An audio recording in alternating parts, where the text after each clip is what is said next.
And we should be live. There we go. Welcome to With Thunder's Applause, a podcast where two friends talk about the ideas that will shape our uncertain future. Today is January 2nd, 2023, and I am your host, Steve, along with my co-host and producer, Zach. What up, brah? I'm just realizing that for the first time in a long time, I'm not too concerned with writing the wrong year on a sheet of paper somewhere and having to correct it, because I don't work in an office anymore. And when do you write the year on things these days? Yeah, so there's a lot to cover. What we wanted to do today, and what we were actually going to do like a New Year's Eve stream, and then It got away from us. Yeah, I was it was fucking late. drunk and stoned, and we Yeah, were gonna jump on it like 9:30, and then you had to do dishes, and then I it was was like doing 10:30. D&D. I Oh, was okay. doing Wild Beyond the Witchlight with our the wife and kid, and I did not think that it was like we played like a few days before, and it was like exactly 2 hours. And the kid's just like, no, I'm spent. My social battery is drained. And so then we played on New Year's Eve, and it went for like 2.5 hours, maybe like 2:45, something along those lines. We played a while. Nice. And then I went to do the dishes, and it was already like 10:30 at that point.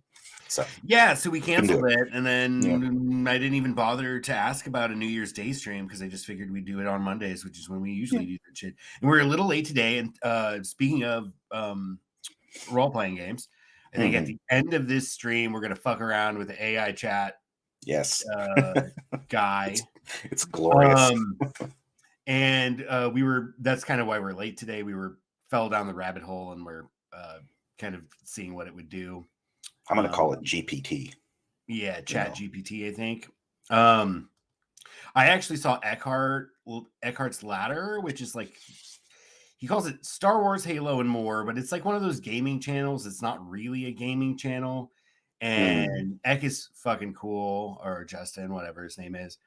And he actually was using it on a video a few weeks back to write like short Star Wars space battles just to kind of play with it and see what they were. And he's like, It gives some good descriptions. some of these are pretty good. Yeah. So, if if you like tabletop role-playing games and you are not as talented as a guy from How to Be a Great GM with how to describe an environment using all your senses and make it interesting and interactive, based on our short experimentation with this AI GPC or Chat GPC or whatever it's called, Yeah.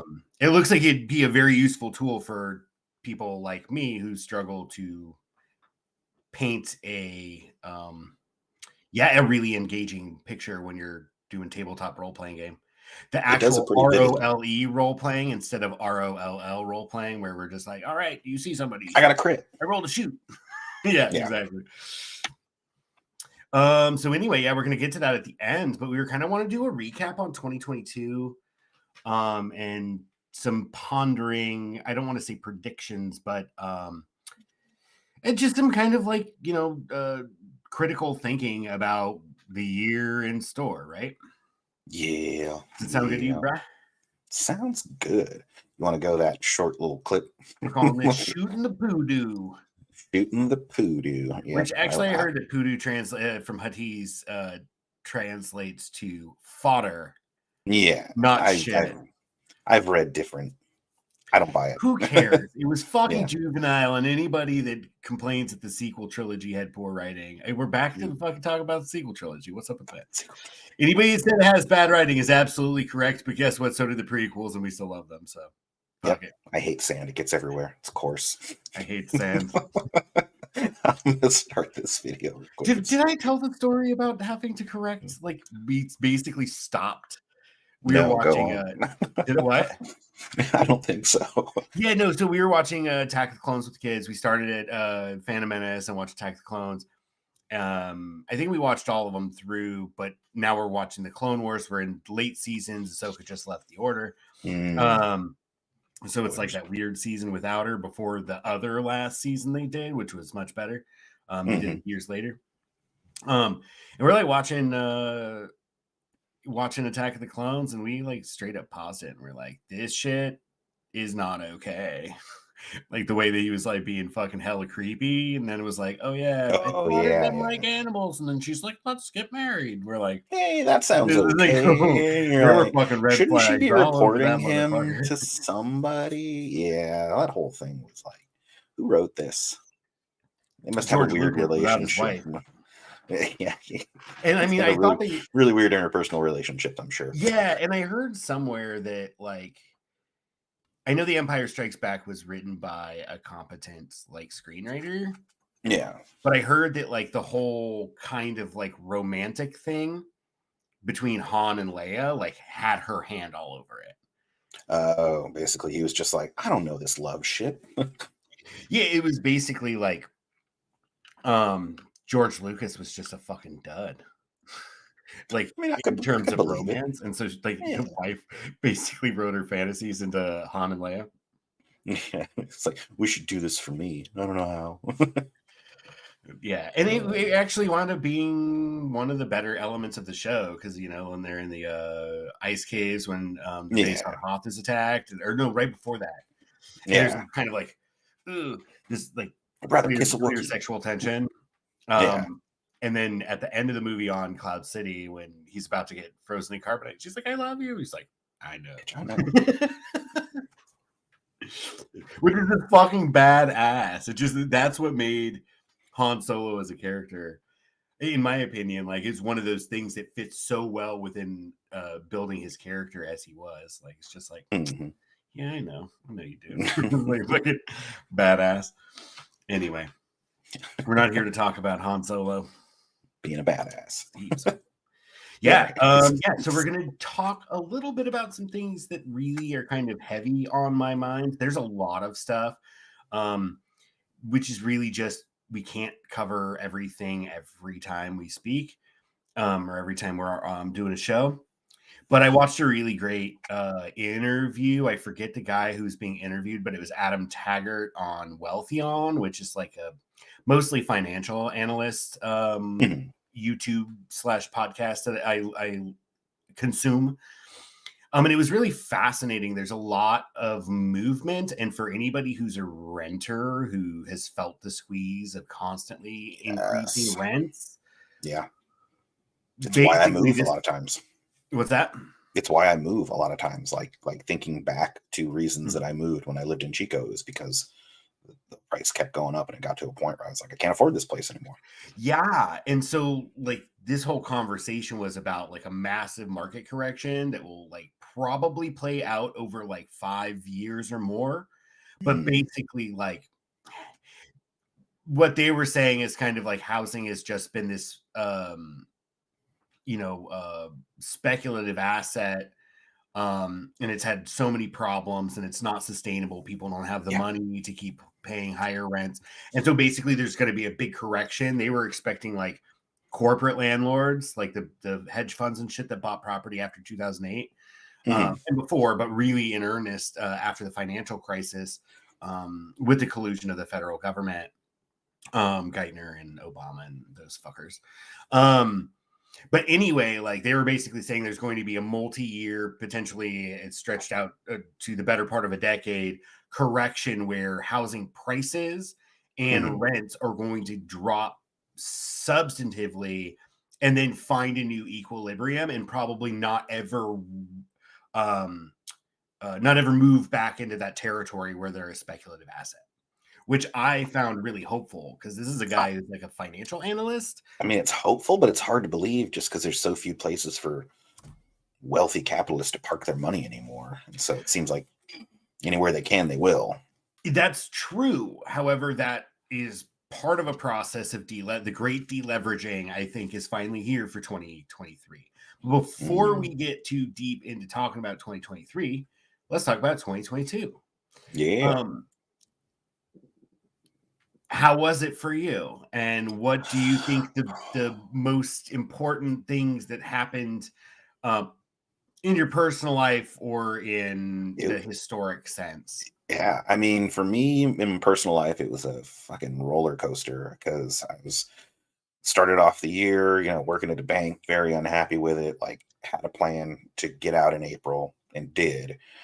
Because like they were trying to switch over systems, and I was like, I don't want to learn a new system at a place that I don't even like. Mhm. And so I got out, and things were great for the first few months. Business was booming, for my wife and everything. And then once they made the changes, the Fed made the changes to the interest rates, everything dropped. Like, we're lucky to get like a job a month now. And so we're tightening the belt and all that shit, looking at other things we got to do. I'm probably going to have to get a job, voice acting, I hope. I got to get started on it, like figure out where to go to do it and all that stuff. So like Yeah, that actually, is the I future for me. That's my 2023. Voice yeah, acting. what about, kind of, like, outside of your personal life? Was there anything that happened that kind of stuck out in your head as, like, really significant? I think just for the timing of it, I was on vacation in Maine when the whole Ukraine thing started happening. And so it was just like driving along 14-hour days, nothing much else to talk about. And so we started talking about that and, discussing like, you there was very little information available at the time, especially while driving. But it's just like, what does it mean? What's going on? Why Russia? Why? I know for me, I was just like, it's a country with like a tenth of the population of the US, but it demands so much, respect from the rest of the world. And then I figured out why, and it's because they have are pretty much half the nuclear arsenal of the world, with Yeah. America having the other half. And it's like, oh, okay, never mind. I get it. I get why you think you have a position to be leveraging all this stuff, even though like their two biggest cities are like chump change, and their whole population is tiny. But when you got nuclear power, apparently, or means a They have a lot. lot of energy resources too, Yeah. and it's been a long part. I forget the fucking theorist's name, but basically, there's a couple competing theories about like global domination and Mhm. power, and one of them is the one who controls Central Asia controls the world just because there's so much land and Mhm. therefore so many resources. True. Um, Yeah. and so like ores and fossil fuels primarily, among other things. Yeah, they have a lot of resources, so Mm.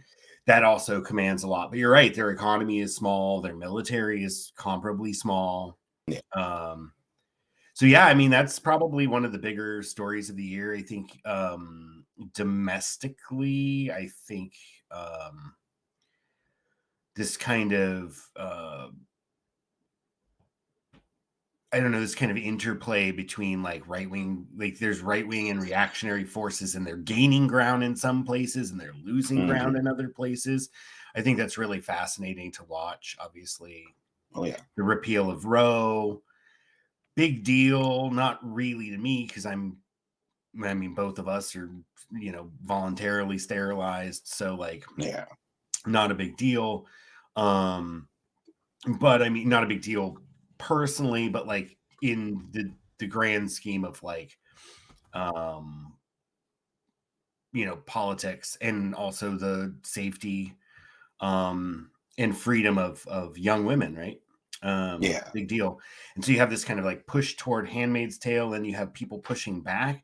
Unfortunately, Yeah. like that where they lose ground, like they're not really losing ground because like the opposition party is as fucking right wing as they are doing. I Yeah. mean, the busting the rail workers strike, which was late in the year. This was just like last month, right?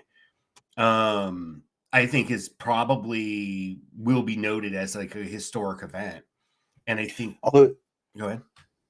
I would say that overall, it seems as though we're heading towards a more unionized country, though. Mhm. Like, it seems like every time I open up Reddit, that's the main place I go for news.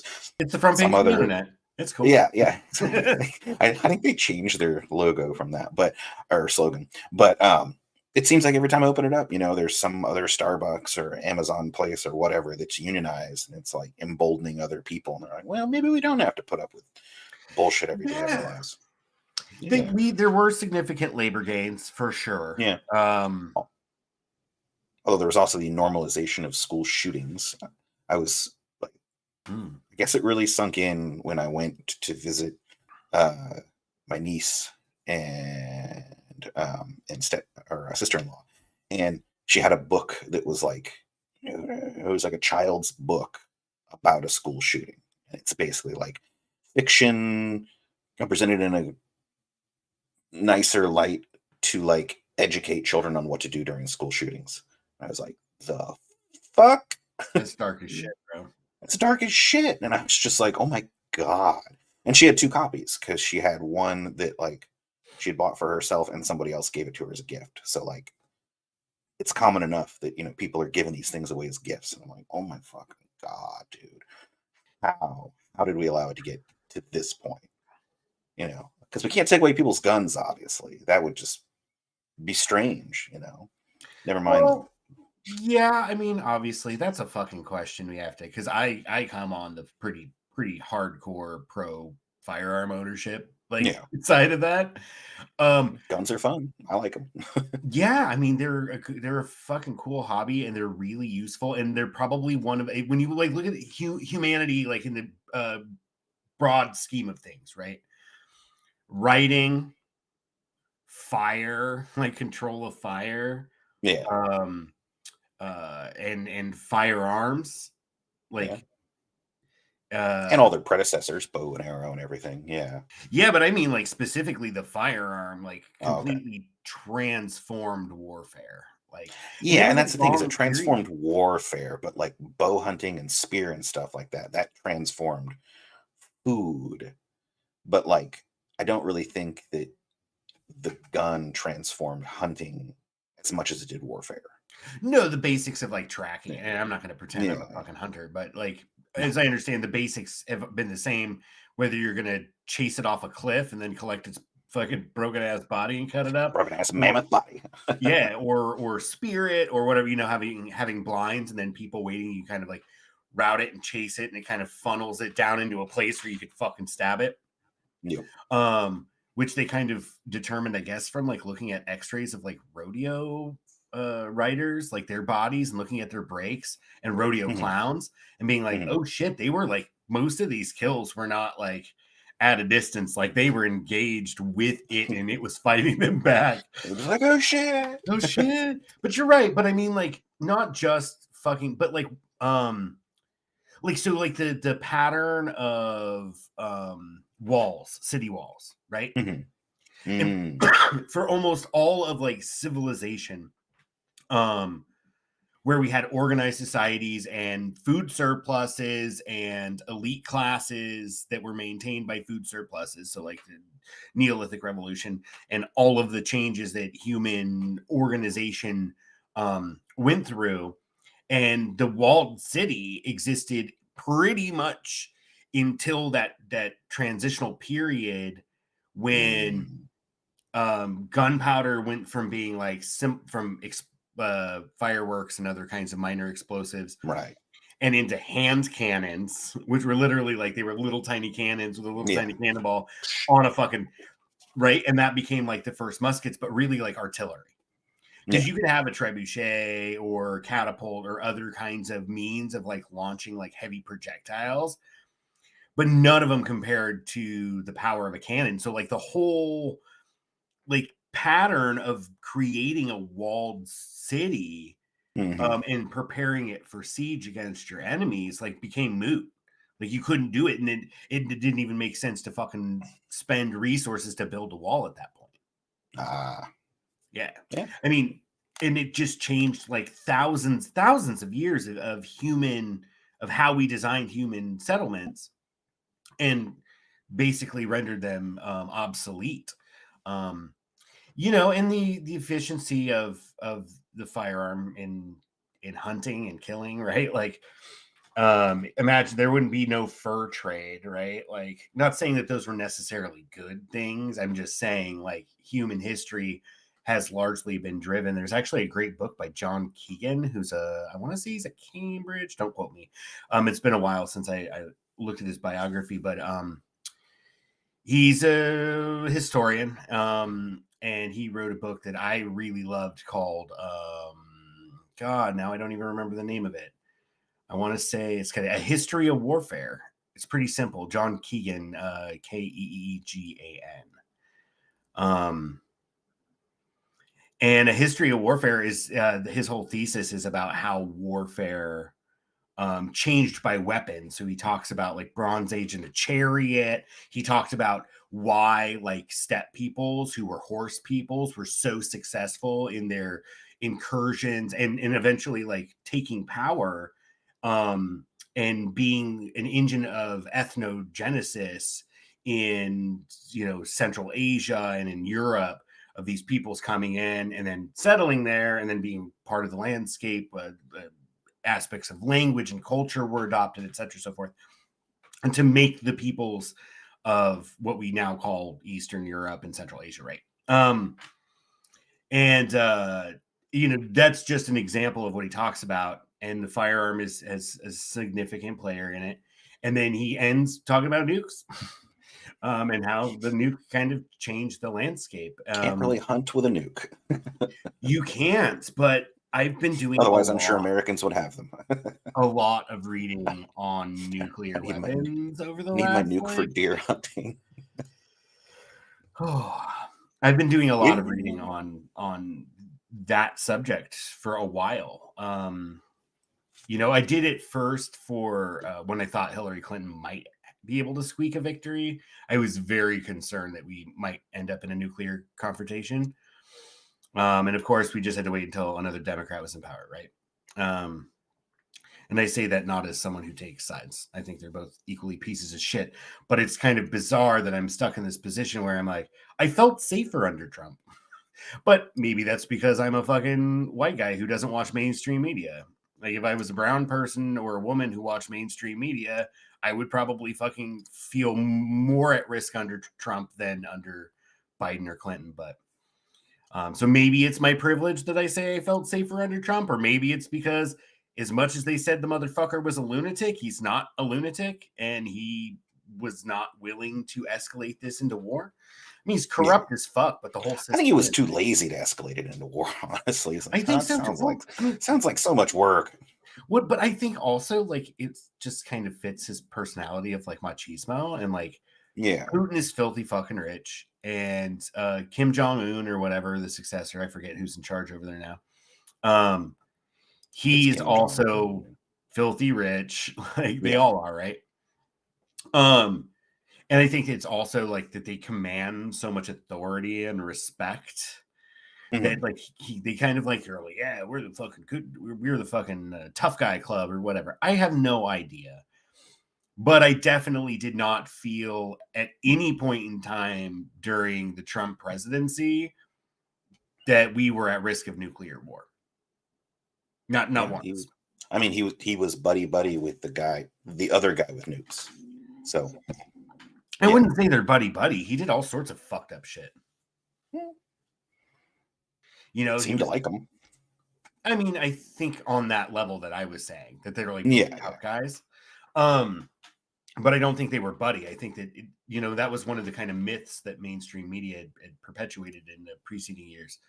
Was that like, oh, they're in the pocket? It's like, well, if he's like really like doing Russia's bidding or Putin's bidding, then why the fuck XYZ, ABC? Why are all these things happening which are antagonistic? And it was more about perpetuating a narrative because they didn't want to admit Hillary Clinton's a fucking gigantic turd sandwich that no one wanted fucking near the office. I mean, not no one. I'm sure she won the popular vote, but not enough people that mattered. Nobody wanted her. Yeah, I was gonna say, well, nobody that I know, either. That's the thing. Like, yeah, which is weird. And you consider yourself kind of on the center left, or where do you put yourself on the political spectrum? I consider myself where I would. I don't know, whatever it is when you want to give people universal health care and, universal basic income, and you don't want people to suffer. Whatever that is, that's what I am. You don't want people I think we well, I mean, I think we just spend way too much time worrying about like shit that doesn't matter, like most of what capitalism is, where it's just like, let's make a bunch of shit that no one needs. Like, no, let's put our resources towards better use so that everyone can be housed, homed, and fed. Like, that's whatever that makes me. So you're a communist without the dogma. Seems like it. Yeah. Same here. I consider Yeah. myself like an anarchist, libertarian anarchist or socialist or whatever.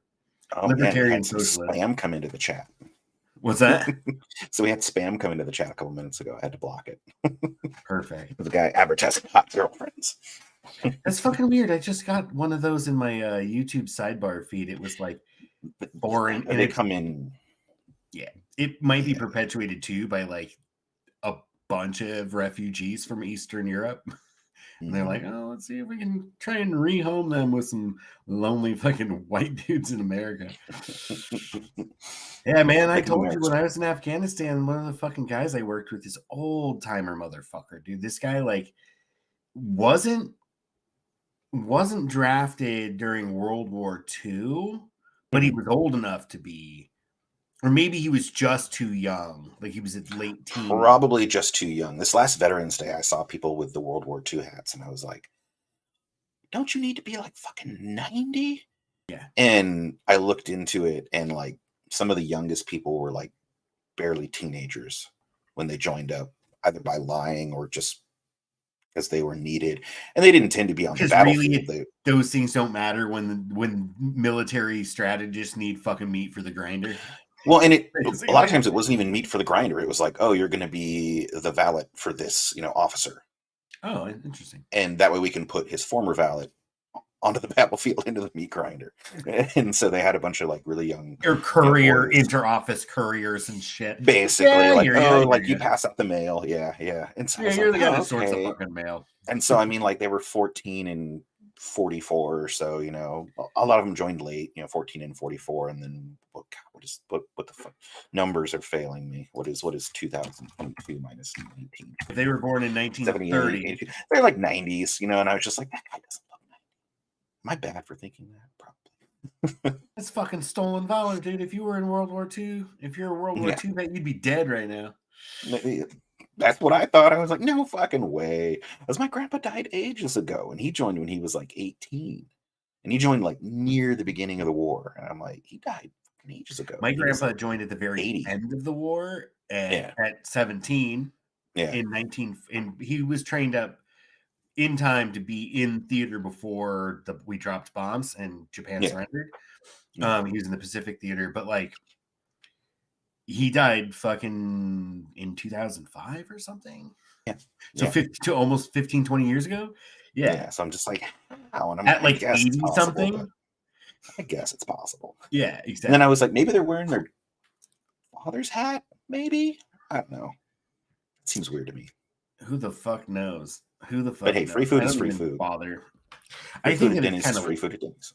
I think it's kind of lame when I mean I get it, like, but I've been to like VFW halls and meetings and Legion Mhm. halls and stuff. And there's a kind of weird like subculture.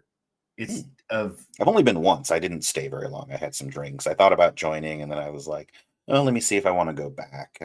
I didn't want to pay the 400 or whatever it is for a lifetime thing if I wasn't going to go very often. And never been back, so I well, I mean, zipped if my you have a canteen yeah, near where you're they do. at, like Mhm. cheap booze, dude, Yeah, cheap yeah, it fucking was good. booze. It's just really far away from here. It's like a 15-minute drive.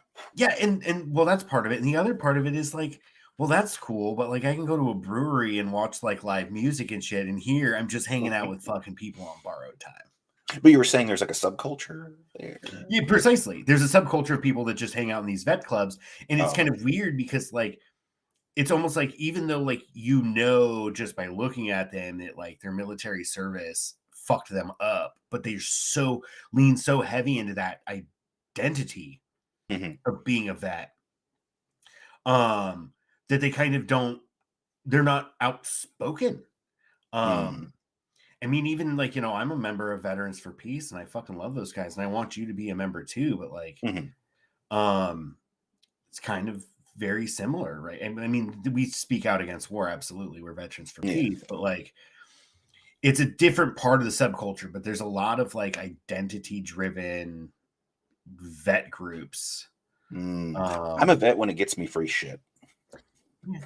That's about it. Other than I've that, I heard don't I've really. heard people say that I'm not allowed to like criticize the US empire if like I also benefit by getting fucking free wings from Buffalo Wild Wings on fucking Veterans Day. I'm like, fuck you, dude. I can eat free wings and be God damn anti-imperialist. it. Yeah. I earned those fucking wings. God damn it. At any rate, we're kind of rambling here.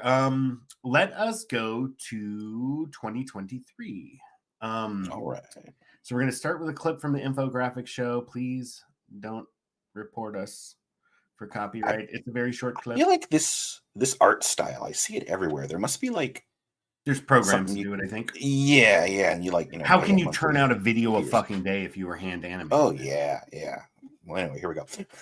At the end of 2020, you said from the prison of your home, oh well, at least things can't get any worse. It turned out that 2021 was the experiential equivalent of falling in dog poop headfirst, getting a bit of said poop in your mouth, contracting salmonellosis, and then dying in a lonely hospital bed from sepsis as your pooch was taking up residence in your comfortable bed at home. 2022 seemed to let up. For a while, you dared relax, to let down your guard, and then just as soon as your mouth brazenly began to form a smile, that black hole of demoralization, aka the media, took you to the brink of despair by telling you mankind might soon be snuffed out. Accurate. I just love that. And the dog's at home sleeping in your comfortable bed while you're fucking dying. He would, and that's the thing is people like, oh, I love my pet so much, and I'm like, yeah, but I know that if I die, it's gonna eat my face. If he's hungry, like eyeballs are the first thing to go. Oh man, that is pretty terrible though. But I don't know, man. Like, I didn't really feel. I don't want to say I fucking thrived. I drank like a goddamn fish. It was probably not healthy in like retrospect, but like, I saw it coming, man, and like it's funny because like I was like taking it too seriously when it was like the alpha or beta variants that were like super virulent and like killing a lot of people. Yeah. And I was criticized for taking it too seriously, and then I lost most of my friends because I wasn't taking it seriously enough to get the fucking jab. I'm like, you were criticizing me for taking it too serious based on my information, even though it was killing people. You verifiably see it killing people. But now I'm not taking it seriously enough because I'm not rushing to get whatever experimental bullshit Big Pharma is using to fucking make massive profits. Yeah. Even though I could look at the fucking data and I knew that it wasn't going to solve fucking COVID and it wasn't going to just like immunity and no one gets COVID anymore. Like, I knew that wasn't going to happen. I knew it would have waning efficacy. Like, if you're vulnerable, and that was my position the whole time, if you're like elderly or have like one of the complicating health conditions, by all means, and if you want to, right? But especially those people, by all means, do it. But like this whole kind of like rabid, you're fucking evil if you don't do this. Like, I lost most of my friends. You're like it. That's part of the reason we started this podcast. That'll be our new like intro line. It'll be like a podcast where Steve talks to Zach because Zach's the only person he talks to. But yeah, man, I lost almost all my friends, and even the more like radical lefty friends I have, like some of them are fucking, and my parents are included in that. They're all fucking slipping down this weird space we've talked about on this show before. Not necessarily QAnon, but like QAnon adjacent shit. Yeah, what is with that? I think, what is with that? I think it's because the stories, like all culture is like a collection of stories, right? And there's probably some anthropologist that's like, fuck you, that's not true. I don't know. I kind of conceive of it as everyone I know of stories. Go ahead. Everyone I know who's fallen down the QAnon rabbit hole does so because of the children. We got to protect the children from being groomed and, from having their chromatophores or whatever the fuck it is, stolen. And it's like, what about school shootings? No, can't be bothered. Can't do anything about that. You're like, okay. But, you're really on a fucking tear today. You want to fucking talk about fucking de-arming the American public, aren't you? Hey, never once did I say to restrict, guns or anything like that. I'm just saying that school shootings keep happening and we refuse to do anything about it. Like the only the only idea I ever hear people propose is that we need more cops in schools, and it's like, when has that ever worked? Actually, interestingly enough, I think the Supreme Court just ruled that police officers are under zero legal Oh yeah, obligation to yep, protect anybody. yep. Anybody, they're only under obligation to protect property, Oh, are they obligated? I didn't read uh, the not brief to put their life limitation. on the line, but like the whole protect and serve. It should be like there's like a hidden bit that you have to like like tap on in order to expand. To protect property and serve the rich. You just got to hit the expand button next to there. Yeah, they kind of Like like that's about it. it's kind of hard to put that much on the side of a car. Yeah, yeah. Right. Unless you did like the full wrap, right? Oh, you could though. Yeah, that's a good call. Oh, and then you could fit it on the window if you do one of those things where it's like like little tiny dots, so you can still see out of the window, but you can't see in. And the cops are very afraid about being seen, so it'd work perfectly. Then you'd have the whole side of the car where you could put the massive logo and everything. It would work out. And then we could give the contract to a privately owned company, for making all these window logos. See, this is I'm in the wrong business. You really are. At any rate, so we digress. But yeah, cops aren't obligated to protect anything. So that Mhm. whole cops in school thing is just fucking. Maybe we should talk a little bit. Have we even done anything on firearms and school shootings? I don't think we have. Brr, I don't think so. Let's do a show sometime in the future. Let's Okay. continue on in Yeah, 2023. yeah. Clearly, that's bothering you. Were there any like signs or whatever that like you feel that like your child might be at risk? Because she's in the No, no, no. she's in the kind of right around the time like early high school, right, where that Yeah, is yeah. more She's common. no, I mean she goes to the she has her school on a college campus, and so I Hmm. mean it's not any more protected, but I definitely Virginia hear Tech. about fewer school shootings at colleges for some reason. I know they happen, but I don't know. I do. Virginia It, Tech is the one that springs yeah, to my it mind never immediately. really it doesn't really worry me like personally, just because though they happen overall, it's still so Unlikely. few that yeah, that it's unlikely. It's like Yeah. if I'm not like worried, I have other things to put my attention towards, but it's like people still die a lot. And like our whole culture is just kind of adapted to accept that rather than looking for a possible solution. And like we're really, really, rabid for a little while after each one happens, and then we just seem to forget about it. It's just like when someone you know dies at the hand of the cop. We're like, oh yeah, yeah, it's a really big deal. It's a really big deal. Okay, we've accomplished nothing. And like it seemed for a little while like we might accomplish like the smallest progress on that front, and then it all kind of petered out. I mean, I don't know, man. I was looking some legislation, and we should probably maybe make that a habit of like, especially for California, because like where we both live. But Hmm. a lot of people like talk about, oh, we need what is it, ballot initiatives. Like there's this Hmm. kind of big push on the left. It's like, oh, we should, instead of trying to organize national policies by electing politicians and focusing on that, Mm. how do maybe we should shift our theory of change towards like state action and ballot initiatives. And I'm just like, bro, I live in a ballot initiative state and it's fucked.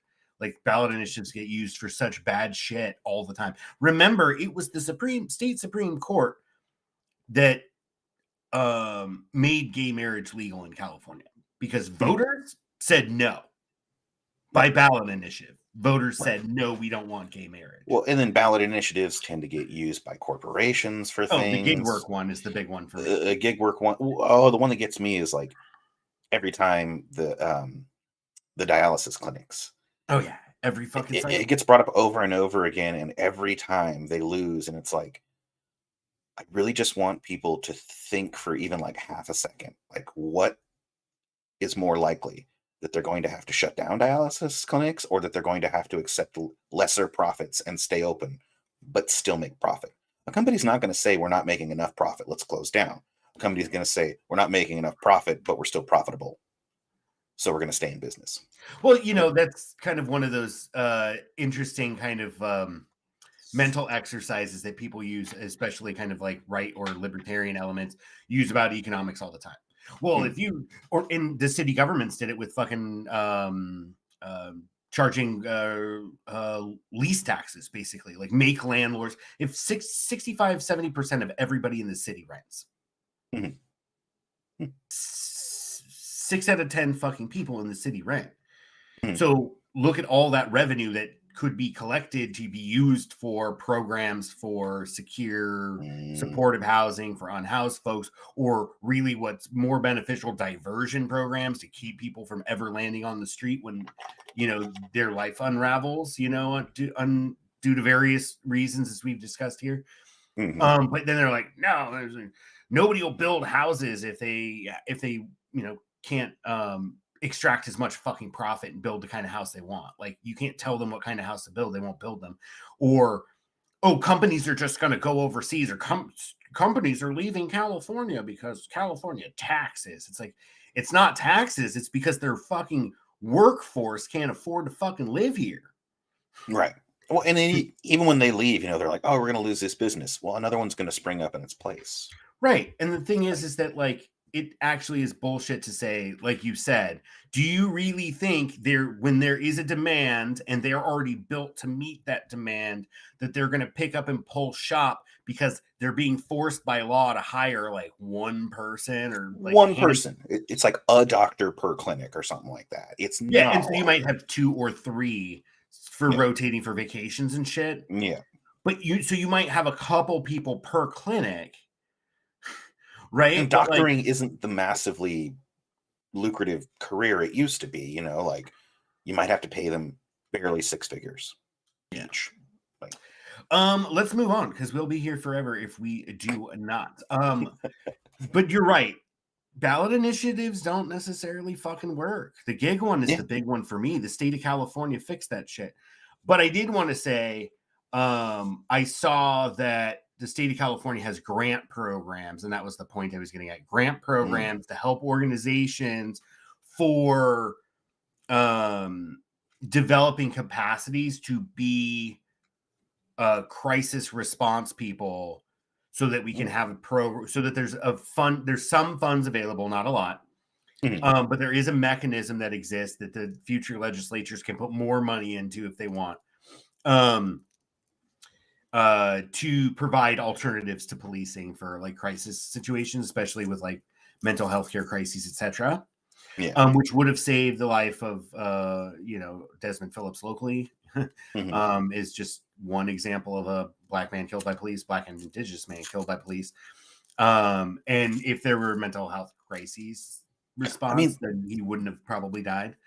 So I mean, there is good stuff happening in the realm of, you know, police accountability, etc., and alternatives to policing. But I also want to see, like, okay, we're doing pretty good as a country and a world about, you know, recognizing that mental health is healthcare and all that stuff, and that, like, you know, everyone needs it pretty much. But like, I really want to roll back all the like Reagan era changes that were made regarding mental health, because like now you got a massive, you know, percentage of people that are homeless has mental health issues, and so they can't hold down a job, and it's like so much, you know, school shootings and stuff.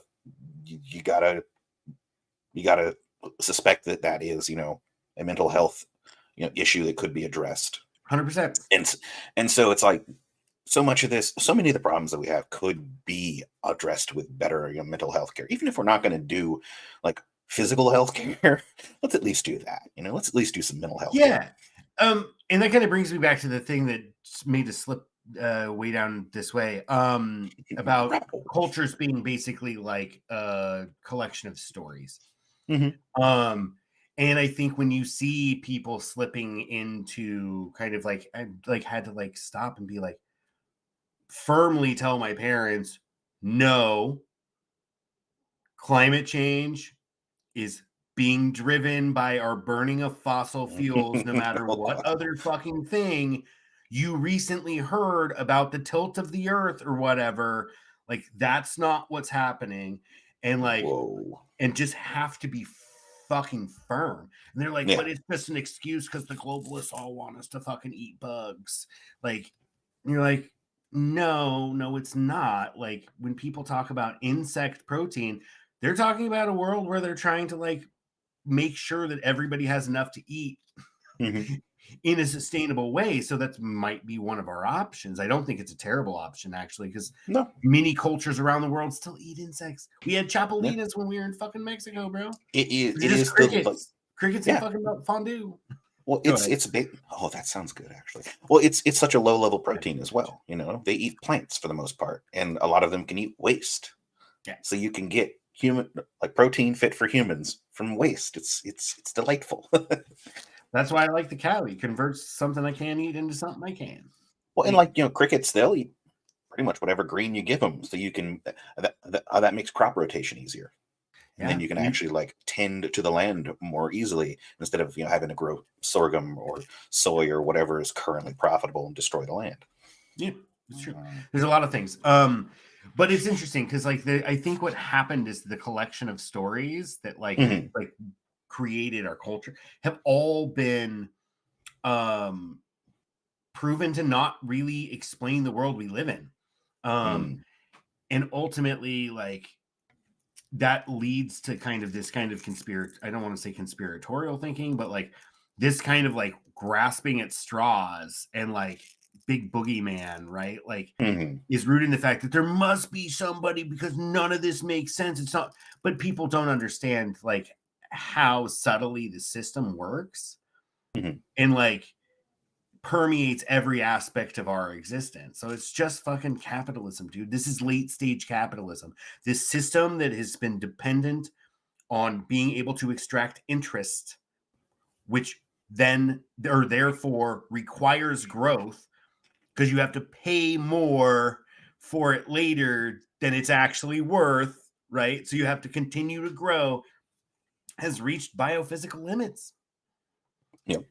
And people can't wrap their head around that. And we have like, we're talking about climate solutions and they're like, oh, but they're just trying to make money. It's like, yeah, dude, 100%. Anybody that's selling you on this, like, oh, we just do wind turbines and solar panels and we can just continue to like, no, like renewable. It's like I was listening to something the other day. We need to be net zero by 2050, they said, right? Even with COVID and absolute like as much, I think that's the lowest economic productivity since like the depths of World War II when like most industrialized economies in the world had been Mhm. obliterated, right? Like um and we dropped emissions dropped 9%. Yeah. And since then have gone to surpass pre-pandemic uses of fossil fuels. Yeah. So we're Of not in course. fact trying to walk away at all. We're No. literally like renewables are being sold as a solution because people can make money off of financing and rolling those programs out, and the people make money through the chain from the fucking copper mine all the way to the installation and servicing company, right? All the way the Hmm. banks make a bunch of fucking money, providing the capital flows for that. Yep. But ultimately, the quest for renewables is not about fucking carbon neutrality. It's No. about us being like at peak fossil fuels and not being able to produce more fucking fossil fuels, right? And so we're like, oh, look at these things over here. They're actually not really as effective as fossil fuels. Their energy Mhm. return on energy invested is actually quite low compared to Mhm. fossil fuels. And not only that, they're lower than fucking hunting, right?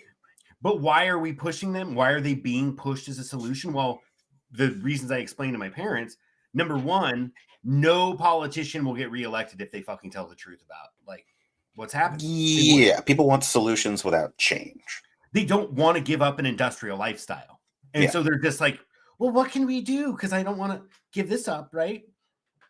And yeah, and the other reason is to make money, right? So Yeah. it's largely because the story, no one is willing to accept that the story made sense while the language of the story, which is fossil fuels, right? Mhm. And ecosystems that can be extracted from not just in terms of minerals, but in terms of renewables, like trees and soil carbon, right, in prime farmland, etc., so forth. And we've burned those up, and we've made it hard for those, and we've put so much pressure. Those systems can't regenerate without intentional intervention to make them produce Right. more. Yeah. And so it's over. Like, growth is over. Like, and we're going to do another episode on the limits to growth. I think we might have talked about it a number of times. We did. And you can see like in projects like greening the desert and whatnot, like the amount of intentionality and human, capital and human work that go into restoring a fully dead area. Mhm. Like it's massively human labor intensive. Like you got like people chipping away at fucking rock in order to Right. like carve out shade areas and whatnot. Yeah, but I mean, that eliminates. I mean, we have so many people Yeah. employed in bullshit jobs anyway, which we've talked Yeah. about. Oh Like, yeah. On so bullshit. ultimately, we need to reorient ourselves. But that's the thing: is that like cultures are resistant to change because, like, well, this system has fed me and allowed me to have children and feed my children Right. and Right. educate them. I was making cookies the other day, and I was like, if I did not have this stand mixer, I would never make cookies. Because there's so much stirring that goes into making cookies. Like, if you just told me that, like, oh yeah, you got to make bread without it, I'd be like, I just won't eat bread then. You'd eat crackers. Like, whatever. I don't have to like mix for hours. Kind of get on a bike and pedal and mix it. I don't know. Yeah, do you just make a bike powered one, or even just like a single pedal on with a flywheel? Some You of just these, press the pedal with one foot, and the flywheel yeah, helps keep it even. And you're some of these, we were looking into blenders, and some of these blenders are like 1,600-watt blenders. It's fucking insane.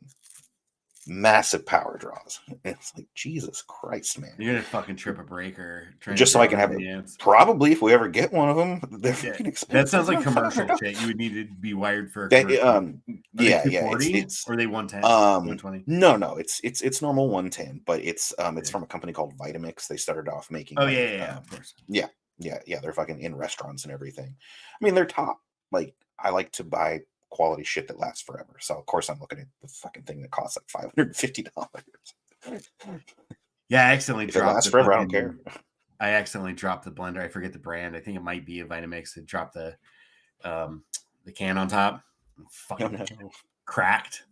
Yeah. It's like, son of a bitch. It's just like sits up there and like it doesn't actually like lock in or anything. I think And I was they're like one of doing the something with the curtain companies. behind it and it went. Yeah. I think they're one of the companies that actually offers replacement parts though. They Pretty do. reasonable We just haven't prices. ordered. Yeah. Oh, okay. Yeah. And we'll probably, depending on how expensive they are, we might get two because we run sometimes want to be able to like run multiple things without having to like scrub it and take it apart and shit. Like if we're in the middle of cooking, like being able to like go through or whatever. Anyway, the stories we tell don't fucking work. So let's tell a story, or let's see what the story prompt looks like going into 2023. All right. You ready to go to your feed? I will. I don't have any of the links that open yet, though, unfortunately. Prep work, man. Prep work. Okay. All right. I think I have to close the chat bot one, correct? No. You can. You should be able to move over to the tab you want and hit share this tab instead. Oh, okay. Yeah. I accidentally closed it, I think. I'm not as competent as you. No, it's okay. Sorry. That's why I'm the producer. Yeah, that's right.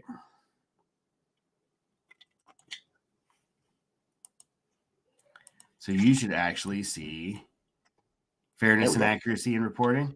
Yep. Okay, this is another big story of 2022 that I just wanted to draw attention to because of what it means. I don't know all the details about this, except that when, first of all, the bombing of this, or the American opposition, U.S. opposition to this pipeline is longstanding, going back to like Obama and shit. possibly even before. I'm not exactly. Yeah, here you go. Obama opposed the pipeline as part of a major sanctions package. Trump also did. But what's interesting is this this kind of like, it's like they call it a no-fly zone, which I thought was actually kind of clever. Yeah. But basically, here you go. With few exceptions, speculation on U.S. involvement has seemingly been deemed an intellectual fly zone. So this is kind of like the lab leak hypothesis, right? Which for over a year, it was like you were a goddamn monster if you dare even utter those words, because we know what the official narrative is, right?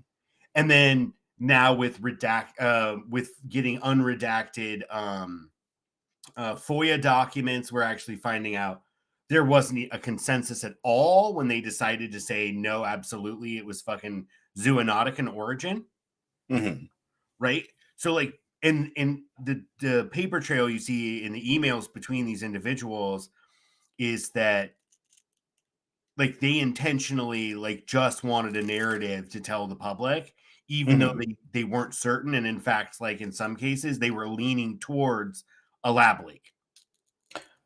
Where I question if that's not a good thing, though, because if you told people it was a lab leak, wouldn't that have just stirred up international hatred even more than... I think that was generally the concern. I don't think that was the concern that I saw in the emails. I didn't read them super thoroughly, but Chris Martinson covered them pretty thoroughly on his channel, Peak Prosperity. And I watched his coverage of them, and I didn't get the vibe that like there was a concern about like drumming up anti-Chinese hatred. That was kind of a more of a media thing to say, oh, don't talk about.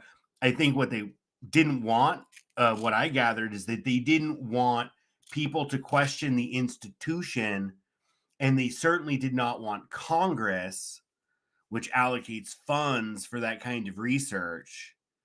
They did not want to shake their confidence in that system. Okay.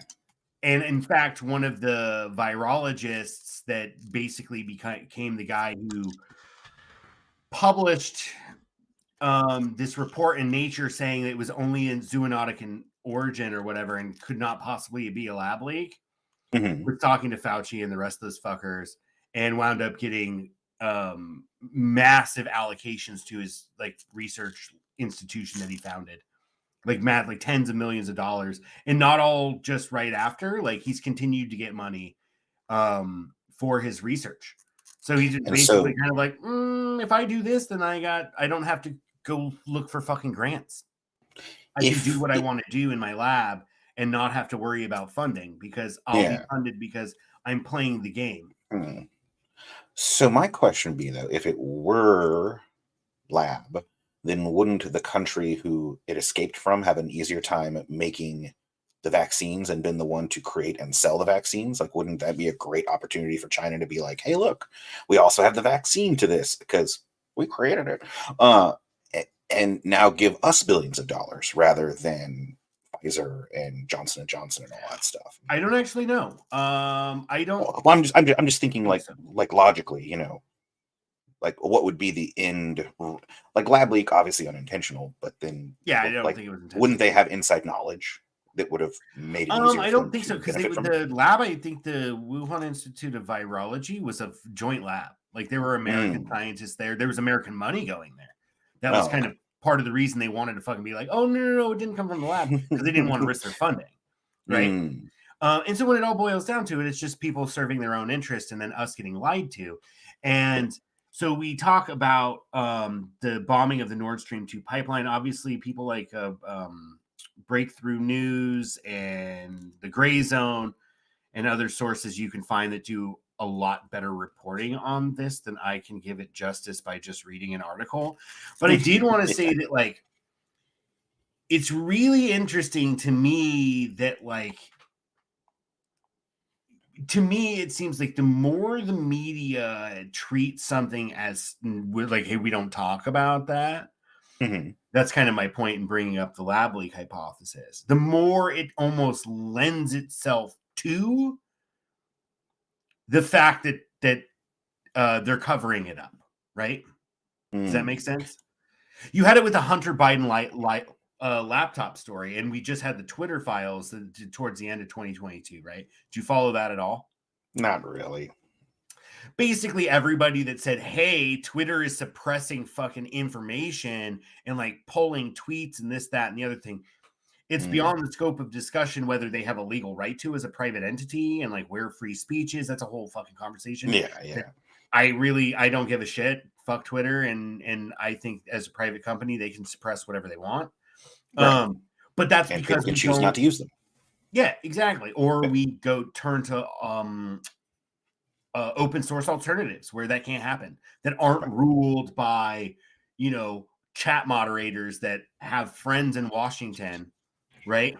And then they get a phone call from so-and-so's campaign director or so-and-so in the White House office of whatever. And they're like, can we get rid of this? And they're like, sure. Right. Because it's just code and they can just pull anything with these keywords and just make it so no one sees it. It still exists, but no one can see it. Yeah. Right. Or it's not going into feeds, so it never has a chance to spread. People would have to go to some obscure like individual's Twitter page to like see it, but they can't share it anywhere. So it doesn't have the opportunity to see a lot of eyeballs. And then the Twitter files basically said, yep, that's exactly what was happening. And the Hunter Biden laptop story was like, people were criticizing it. Why is the media covering up the fact that like this dude got a job on the board of a Ukrainian energy company, like, and was basically making money off of his dad's fucking political position, this, that, and the other thing. And the reality was they were suppressing that shit. They didn't want you to know that because they didn't want Joe Biden's election prospects to be affected by his fucking corruption. Right? Yeah. Because he was going to play the fucking game and get us into a fucking nuclear conflict, which I think some of these like dominionist, like right-wing fucking batshit crazy motherfuckers are like, they're all about it, man. They want it. They want it to be. Yeah. That's when Jesus comes. Yeah. Hey, man, the end times comes. We all get brought up to heaven and the heathens stay on hell. So like this story of media suppression especially around the Nord Stream 2 pipeline just tells me like, yeah. And when most people analyze it, they're like, the U.S. was always against it. Mm-hmm. And why they're like, oh, Russia bombed their own, but like they didn't talk about it a lot. I think because they knew that kind of like, oh, Russia did it was just so patently like objectionable as an idea, because it's like, wait, they use that pipeline to sell their fossil fuels to Germany or elsewhere in Europe or whatever. Mm-hmm. What do they gain out of fucking destroying their own infrastructure? They don't. In fact, it cuts them off. And so I just wanted to share that real quick. Okay. And then I want to say that you always, fuck you, all these stupid ass pop-ups. I want to go to, here we go. Share this tab and spin. As we always do in politics, or when analyzing truth from fiction, you got to follow the money. Let's follow that money. Let's follow the money. Who benefits from the Nord Stream 2 pipeline being destroyed, therefore severing Europe from Russian natural gas and oil? Huh. Interesting. The United States. U.S. companies. Whoa. They're taking 60% of our liquefied natural gas. And this is as of like August, right? Where's the Yeah, August 13th, right? You're not talking about a margin. You're talking about a multiplier. It's insane. Right? And I'm not going to even go through, like, we don't need to read this to you. You can check the show notes and yourself. But you know that they're raking in gigantic profits. Interesting. Hey, when there's a massive demand, you can up there's the a price. Massive demand. There's always going to be demand for fossil fuels because we live in an industrial society. Yeah. But you make it impossible for them to source the fossil fuels from the place they normally get them, and they're going to buy them from somewhere. So why not the US? And I've actually heard some interesting things talking about predictions for 2023. I hear that it's not uncommon for people, for Europeans, they're starting to view the proxy war in the Ukraine as a way of basically crushing Europe, and basically Europe is the new US colony, right?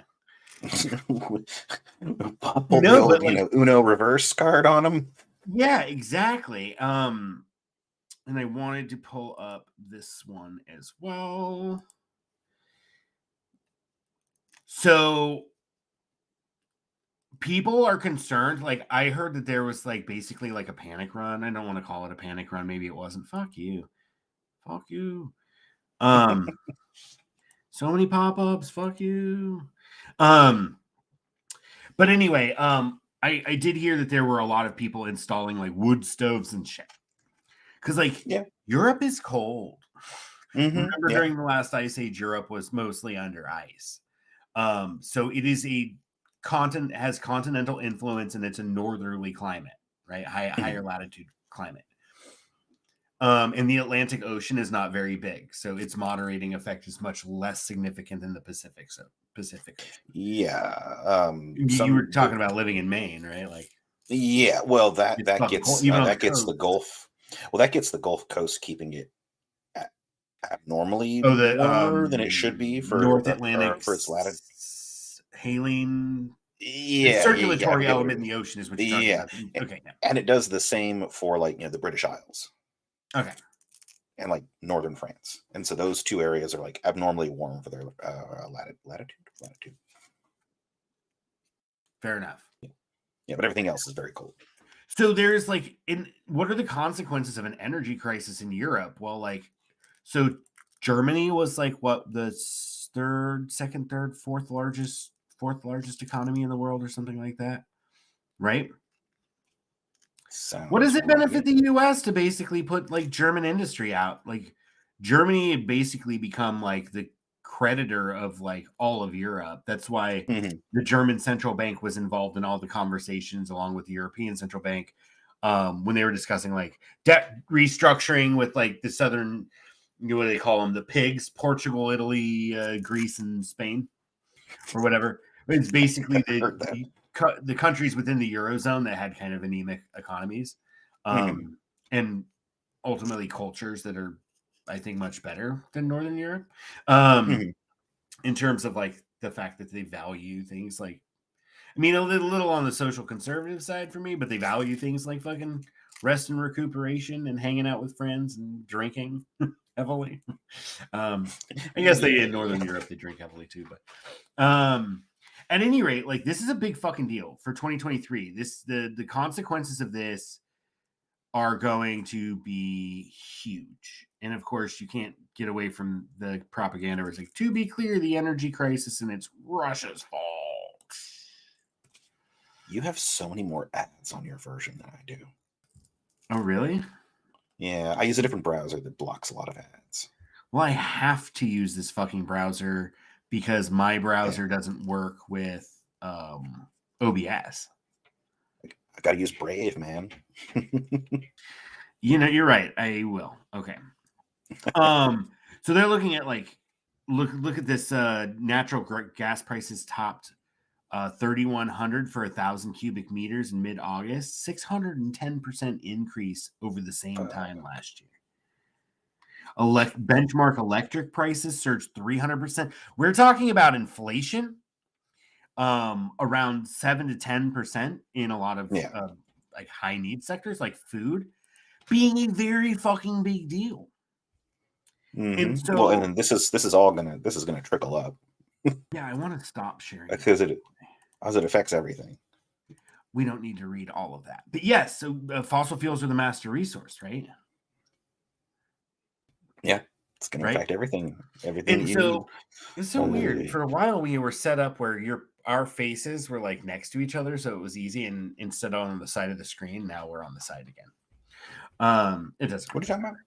In the previous where I see us on the dashboard.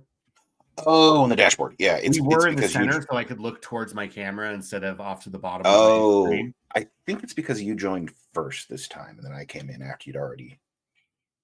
Okay, it doesn't matter. I can make you a pop out video and then move you There to you the go. middle so I could talk to you while also kind of looking at the camera. At any rate, most of that, whoa, that wasn't the right button. That was all right. Here we go.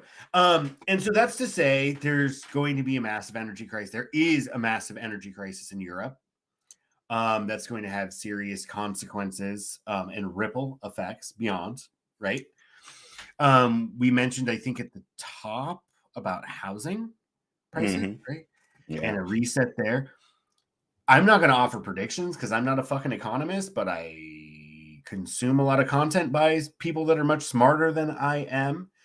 And all evidence points to like a severe recession, but it's not going to be like a drop and then a rebound. Like I'm hearing, like, when we talk about the limits to growth, right? I'm hearing like it being spoken by analysts in terms of like, oh no, like they're still like, oh yeah, and eventually growth will resume, but they're like, settle in. This is going to take years and years and years to resolve itself. And there's going to be a lot of pain, right? Because we kind of rely on the system to function.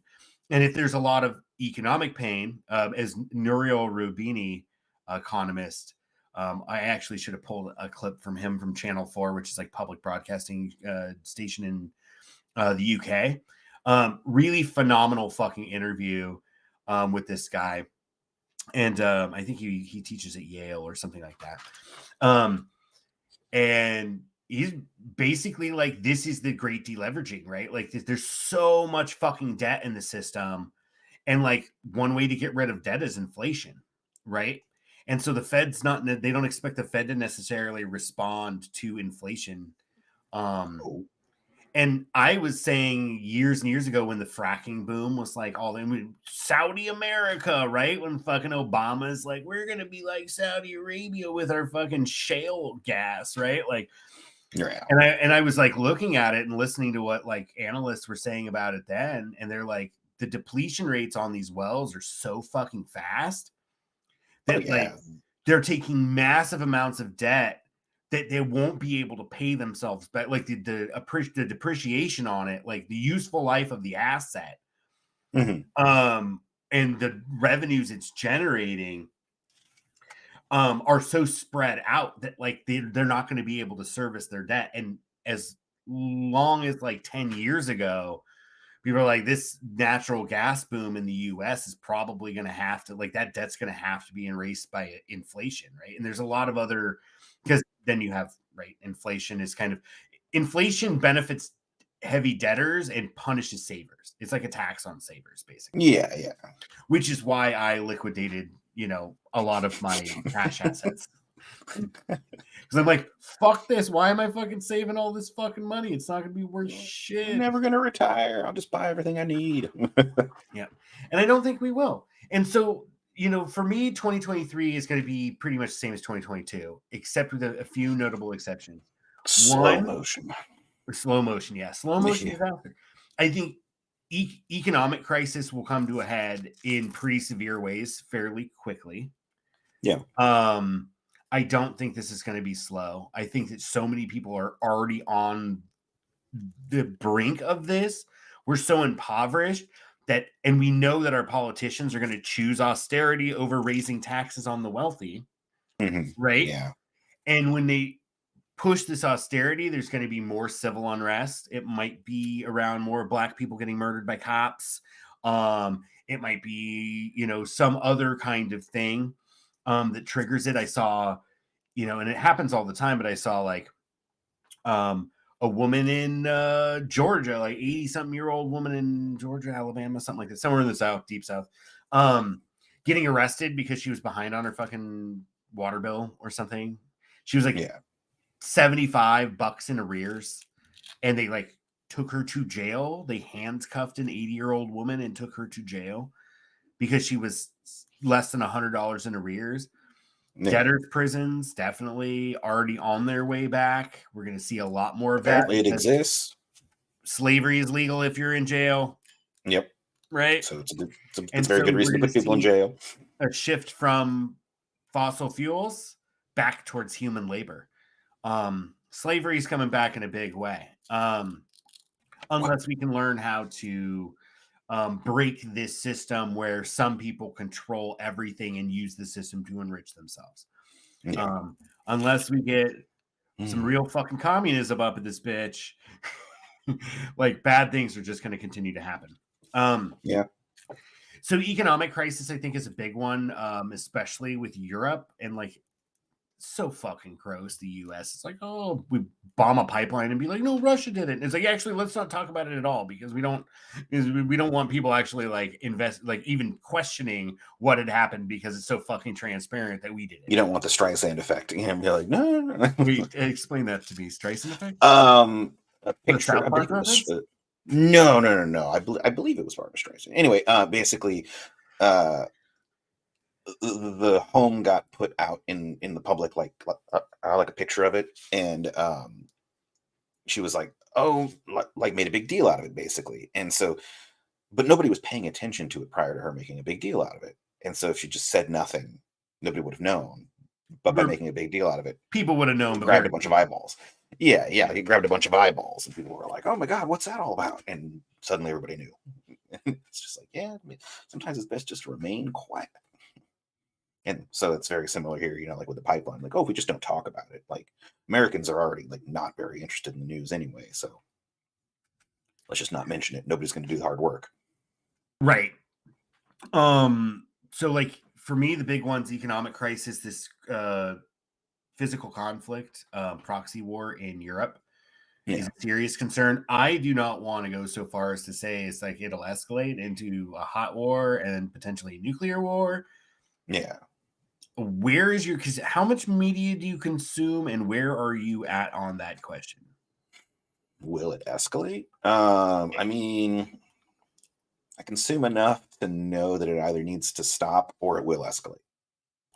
Because it's getting to the point where, you know, Russia's just being sanctioned so hard and really only has like very few allies that they can trade with, that it has to stop for them or it's going to not shut down, but you know, their country's going to suffer.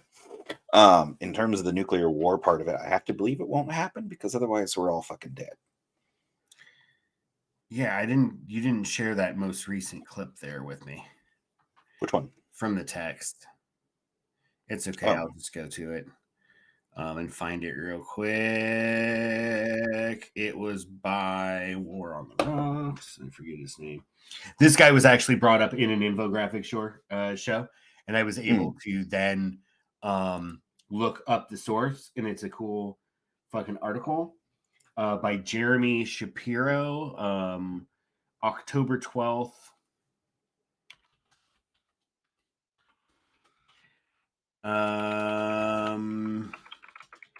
I forget Shapiro.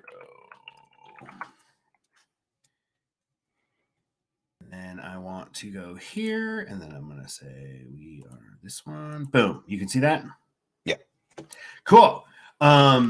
National security for insiders by insiders. I forget this guy. Let's look him up real quick. Where's this fucking... Oh, well, that's lame. Couldn't pull up his bio. But anyway, he's a guy who has a ton of fucking experience, like actually in Washington. If you want to look up his bio for me, that'd be great. It just says he's an American intelligence analyst, research director at the European Council on Foreign Relations, previously the special advisor to the Assistant Secretary of State for Europe and Eurasia at the U.S. Department of State. Let's see. He was a PhD candidate at Massachusetts, MIT, and he received his master's degree from Johns Hopkins. Good school. School of Advanced International Studies. Yeah. Graduated Harvard, 1989. He's worked in software development and was a political and security analyst for RAND and a research associate at MIT. Let's see. Yeah, that's about it. Cool. So we're back. You see my screen here? Yep.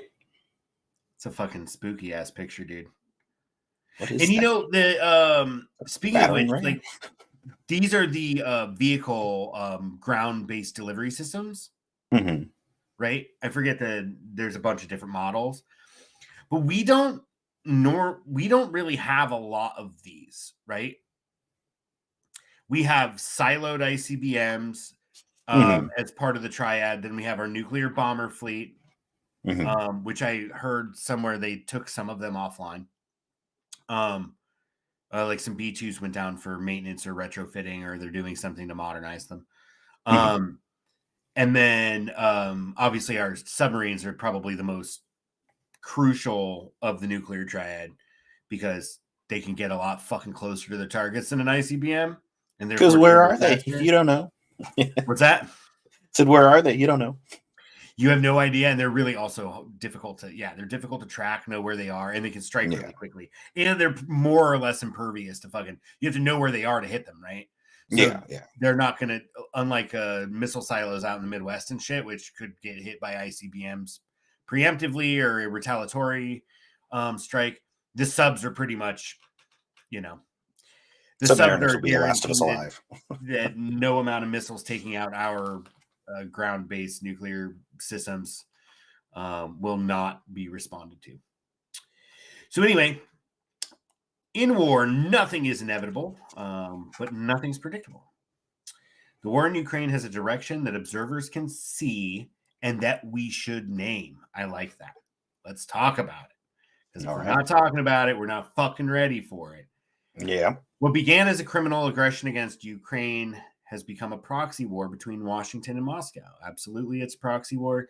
And I agree, criminal aggression against Ukraine is criminal because international law says you can't fucking invade someone else's territory. Yep. At the same time, as we discussed here before, absolute geostrategic interest in maintaining their naval access to the Black Sea and their bases in Crimea. So while against international law and therefore not justifiable, not completely unexpected. Let's say that. Mm-hmm. Two sides are locked into an escalatory cycle that, along current trends, will eventually bring them into direct conflict and then go nuclear, killing millions of people and destroying much of the world. We already talked about nuclear winter, among other topics about nuclear war, because it's been on my mind for quite some time. This is a bold prediction and certainly unwise to make, in part because if I'm right, I'm unlikely to be around to take credit for it. That's dark humor. I like it. Mm-hmm. Mm-hmm. President Joe Biden has named this danger to great criticism. I don't recall him ever being criticized for that. I don't follow mainstream media, so it's quite potential that he did. People did push back against it. Apparently because he believes that acknowledging the danger increases the chances of avoiding such a terrible outcome. What do you think about that? Do you think that do you think that like being like, hey, this could go nuclear is going to like make people be more reasonable? No, I think acknowledging it makes it more likely to happen. Interesting. Because I think that was the criticism. It's one of those things that you begin to normalize the idea and you get people thinking about it more often, and then it becomes something. It's an info hazard, at that point, where Yeah, I mean, it's true though. I've literally read like probably every major or widely circulated fucking civil defense pamphlet that's like ever been printed. I've just been fucking reading nonstop about shelters and experiments of like they paid people to like they were testing like shelter designs, like easy shelter designs. And they actually at some point in like the early 80s or something, they paid people. They like delivered this to their house, right? And they're like, all right, here are your instructions for the shelter that you're going to build. And here is where you're going to build it. And then the family had to evacuate and they got paid just to participate. They got paid a cash bonus if they did it in less than 36 hours. Mm-hmm. And then they got paid an additional cash bonus if the family of 4 or 5 or whatever it was stayed in the shelter for 72 hours with their supplies. Like, that's it? 72 hours? That's not enough. well, I mean, no, but I mean, it gives them enough data in terms of like humidity, et cetera, so forth, and comfort. And also, like, I think, you know, it was just kind of, it was just to kind of see. And then they could ask them questions like, psychologically, do you wish that you had other things? And do you wish you had better ventilation? Like, how damp was it? Like, do you wish that you had these other things, so that they can kind of like hone what people needed to bring or how people could do it better? And so that was part of the idea, is that if you don't get practice, and I've actually read some that are like, if you build a shelter, like stay in it with your family and also eat some of your like long-term storage ration foods like regularly. Like just so that it's like you're kind of mentally preparing yourself for eating fucking freeze-dried food for fucking weeks. It's pretty garbage. I've had it. Yeah, it's no good. Yeah. So at the moment, neither side seems willing or politically able to take such steps being de-escalation, right? On the contrary, Russia nuclear threats are a prominent part of their war strategy, and the U.S. commentators condemn those who even name this danger, fearing to do so will weaken Western resolve. You were kind of saying not quite that. Yeah, well, I think the problem is that when you start to talk about it a lot, like, you're absolutely right. The information about the reality of nuclear warfare is not really out there in a big way. It's getting out there more now, thanks in part to channels like Kurzgesagt and stuff like that. Like, people are talking about what it will look like and why you should absolutely not do it, and that's great, because otherwise, like, what happens is you get these pro-war people that are just like, nuclear war is just like another type of war, that will survive if we have superior technology and superior numbers. And it's not. That's the thing. It's not. Like, if we were to go to war today, millions will die, just like this says, because there will be, even if we're a first strike, we're still going to have a bunch of retaliation against us, like, guaranteed. And that's mutually assured destruction. Mutually assured destruction is what it is. And so, like, let's just not, and so but like, I've met people that are just like, I love nukes, and it's like, the concept of a nuke is a cool idea, really big boom, great, but like, the reality of the actual warfare is abhorrent. Like, look at Nagasaki and Hiroshima, and like what happened to people that had nothing, like, really no interest in the war. They just lived in a country that was at war, and that's what most of us are just people in a country that happens to be at war. Like, most people are not war hawks. Most people are not out fighting, and a lot of people who have children and relatives that are fighting would love for them to just come back and for it all, or for it to all be over. And so what you had was, you had a shit ton of people with no direct interest in it basically being punished, like, in an intensely harsh way. That's what war is, right? Yeah. War hurts everybody except, I mean, it even hurts the ruling class. Like, don't get me wrong. Really, it basically hurts everybody except for the people that really deserve it. Yeah, exactly. So I thought that this is interesting, and of course, I actually saw a lot of this in comment threads on various articles about it. But this whole kind of like, oh yeah, if we kind of back off because like we don't want it to go nuclear, that it's just fucking appeasement, right?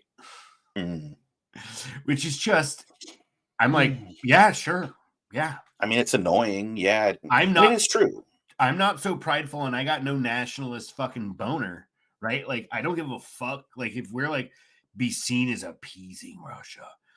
My only concern about appeasement is that it can lead to more and more drastic action on the appeased part. Right. Like, hey, we got away with it last time. What can we try next? Right, but that relies on the assumption that like the strategic objective of the Ukraine war is like to open the door so they can take over Europe, which is absolute fucking horseshit. They've been abundantly clear from the beginning. Yeah, we need to maintain access to our naval installations that we were heavily invested in, and therefore and access commercially and militarily into the Black Sea. Didn't they already get that with Crimea though? They did, but then they were under their getting pressed control. by fucking Azov Battalion and other like fucking Nazi groups and shit. And since 2000, the coup in 2014, when they invaded Crimea, like ethnic Russians in the south east or whatever were getting fucking massacred. Like 14,000 of them were killed over the course of several years. We've talked about this, I think. Yeah, we have. And now you're kind of in a position where like we have to take over. I don't understand their absolute strategy, but like that has been their stated interest, and to avoid Ukraine from having nukes on their doorstep or being a part of NATO. So anyway, testing the red lines. This is Russia clearly saying, hey, we need this. It's existential to us.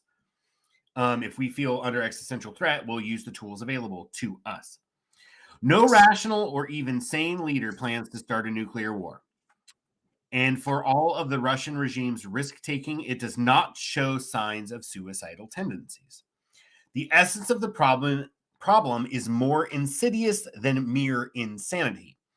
Once an escalatory cycle begins, a series of individual rational steps can add up to a world-ending absurdity. By the way, this guy's a fucking phenomenal writer. Like, that fucking sentence is just... It's clean, and it's not boring. Like, it has a good rhythm to the prose. Mm-hmm. In Ukraine, both sides have publicly pledged that they cannot lose this war. They hold that doing so would threaten their very way of life and the values they hold dear. In the Russian case particularly, a loss of Ukraine would seem to threaten regime survival and even the territorial integrity of the country, which they've said is a fucking red line, right? As the war moved against the Russians, they've drawn numerous red lines to warn the West against escalation. The Russians called the provision of long-range rocket systems near the Russian border intolerable. Of course they are. Warned against the admission of Sweden and Finland in NATO, which is kind of somewhat recent development as well. And threatened that any attack on Crimea would ignite Judgment Day. In each case, the crossing of Russian red lines by Ukraine, the US, or Europe generated some sort of response, but fell short of the threats, of nuclear threats.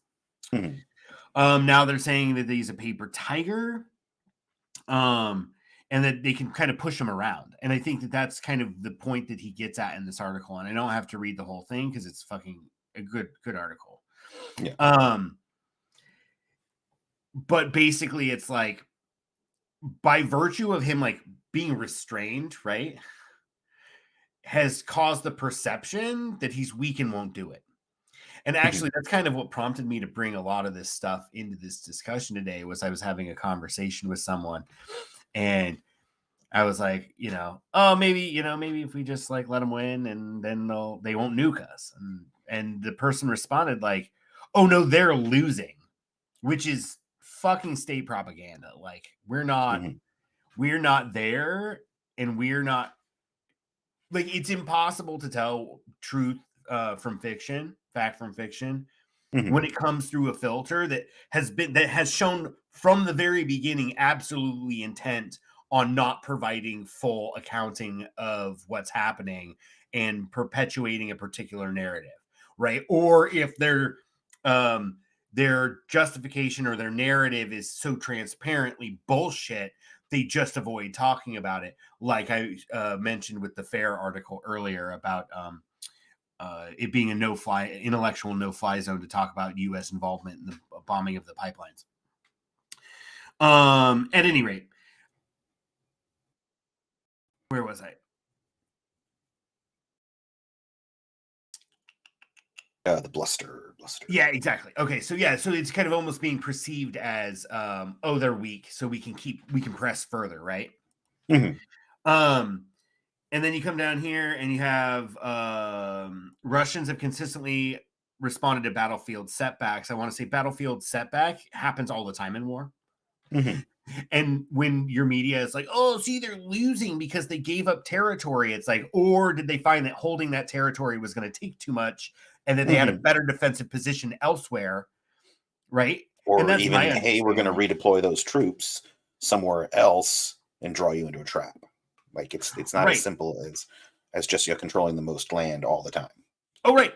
No, and you can see from when the invasion started till now, they've consolidated a line, and you can see where they pull. And I don't know the geography very well of the region, but Mhm. that in the conflict maps, that the territory that they ceded, as I understand it, was hard to hold, and so they came back to a defensive position to wait out winter. Because remember, fighting a land war in Asia. What was the joke in Austin Powers? One of the things you learn in life: never have a land war in Asia or something. Oh, the only one I can think of that sounds like that is in The Princess Bride, But Oh, that's yes, right. It is the yes. Princess Bride. Yeah. But It's yeah, what's his it name? is. Mhm. Go ahead. Sorry. Oh, I was going to say, yeah, it's been mentioned, fighting a war in Russia in the winter is suicide, so don't do it. Many countries have figured that out. Right. Exactly. And especially in the winter, right? Like you could see how formidable like the German like army was, right? Mhm. And then they get into fucking fighting in the winter in Russia or in Eastern Europe, and it fucking destroys the will to fight because it's Yeah, fucking cold. you can only lose so many toes to frostbite and still want to keep fighting. Exactly. And so I did want to point out battlefield setbacks just because they withdraw that, then it feeds the narrative. Yeah, they're losing, so we can keep Yeah, yeah. pushing them. And they're paper tiger. They set these red lines and they haven't nuked us yet. It's like maybe because they're fucking like trying to exercise some restraint. Anyway, Yeah. um, they consistently responded to battlefield setbacks with their own escalations, including energy cutoffs to Europe, increased bombing of civilian targets, recently through the formal annexation of 4 Ukrainian provinces and partial mobilization of Russian manpower reserves. They have a lot of fucking troops.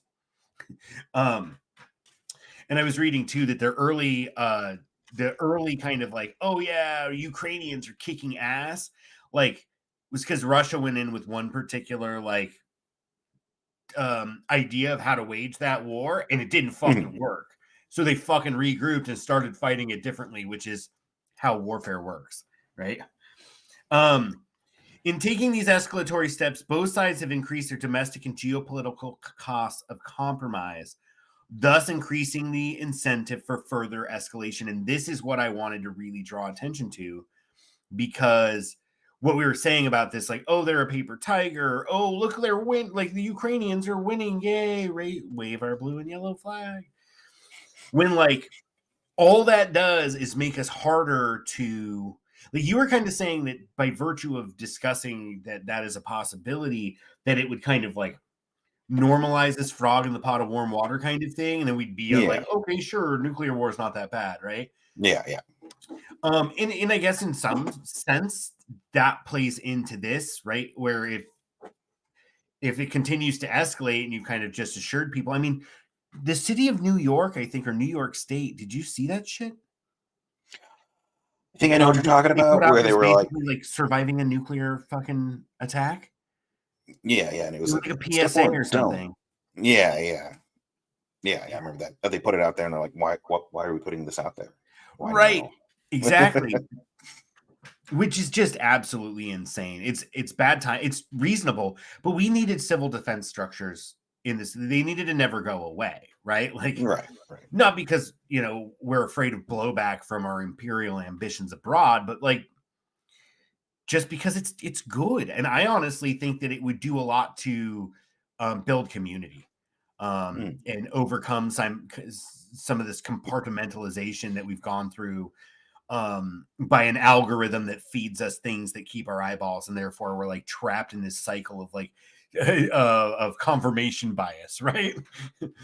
um so anyway, this is really the thing I wanted to draw attention to. This is a great article. Anybody else can come in here and read this.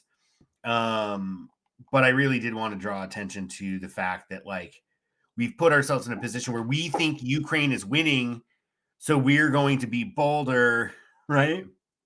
Yeah. And it's almost impossible. Like they said, there's a geopolitical and domestic cost of compromise. Like that's where they're like, "Oh, you're just appeasing. He's going to take over Europe." No, I don't think Europeans think that Russia wants to take over. No, they don't But have I the don't know. forces. Go ahead. I mean, they don't have the forces. They don't. They got 146. Let's be generous. 146 million people. Yeah, and we as we showed, I think a couple weeks ago or a couple episodes ago, we showed how like fucking the US and then NATO and then like Russia's like fucking a fraction. Like they don't have a large conventional. They kind of just like leaned into their nukes as Yeah. like Oh yeah. a deterrent so that they didn't have to spend as much resources on fucking maintaining a gigantic military like the US has. Yeah. And only 35% of their population is of what most people would consider fighting age, 18 to 44. Yeah. So I mean, like, they're not a conventional threat. They're really only a nuclear threat, which is probably why they leaned into it. They knew they weren't a conventional threat. What did I say? Right. 145, 306. So I wanted to read this part too. It's not hard to imagine how they might be starting from where we are today. If the war continues to move against the Russians, and in particularly if the Ukrainians begin to invade Crimea, they will reach ever greater levels of fear that the future of the Russian regime is at stake. Mm-hmm. Some genius within leadership will then put forward the idea they can reverse momentum and demonstrate their greater willingness to accept Armageddon by a nuclear demonstration.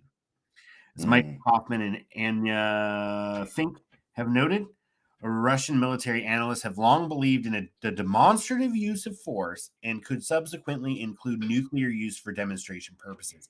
It's an idea, I think he might call it elsewhere here, but it's often called escalate to de-escalate. Mm-hmm. Is it in the idea is like we're gonna fucking push that? It's kind of like when the dog. I think we referred to him in another podcast as a dog. So that's when the dog nips. Yeah. It's not a full fucking bite. It's not intended to tear flesh. It's just meant to be like, hey, fuck you. I'm at the end of my rope, right? I mean, to be fair, people haven't seen an actual demonstration on a population in almost 80 years. And that's really, part of what I'm saying is yeah, and that's what I'm saying is that people just have no idea what it really looks like, how terrible it really is. And so unless we can pound it into, people's heads, like nuclear war, bad, no one wins. Like people are going to continue to talk about the use of nukes, even though it's an insane concept. It is insane, but we're not in charge. We're the sane ones. They don't let us fucking control things. But ultimately they got these the 3-phase, like, right? Like the bombs there was just a single phase uranium and single phase plutonium, right? Nagasaki was the plutonium bomb, right? I don't know. And Hiroshima was the uranium bomb, I think. I don't know the answer to that.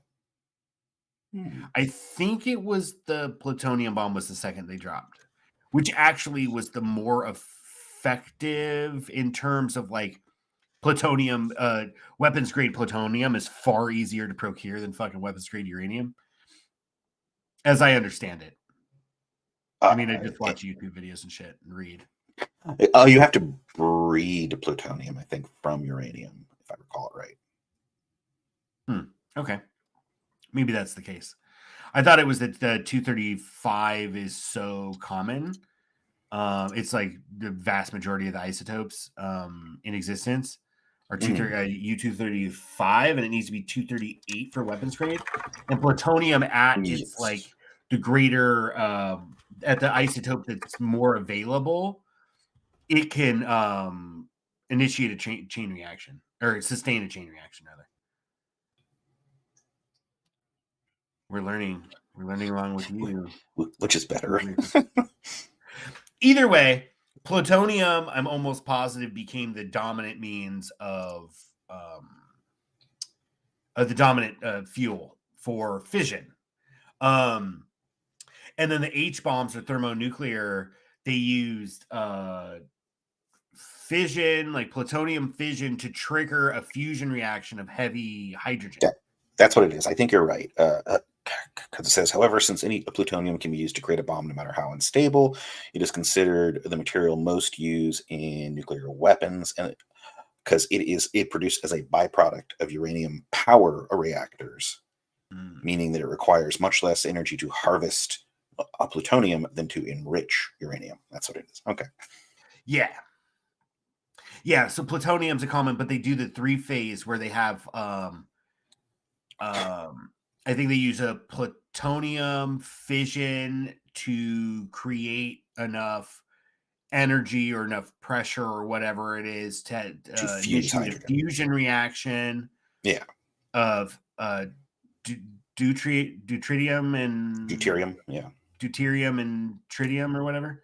The other isotopes of hydrogen. Yeah, it's basically a conventional explosion drives a fission reaction, drives a fusion reaction. Right, exactly. Yeah.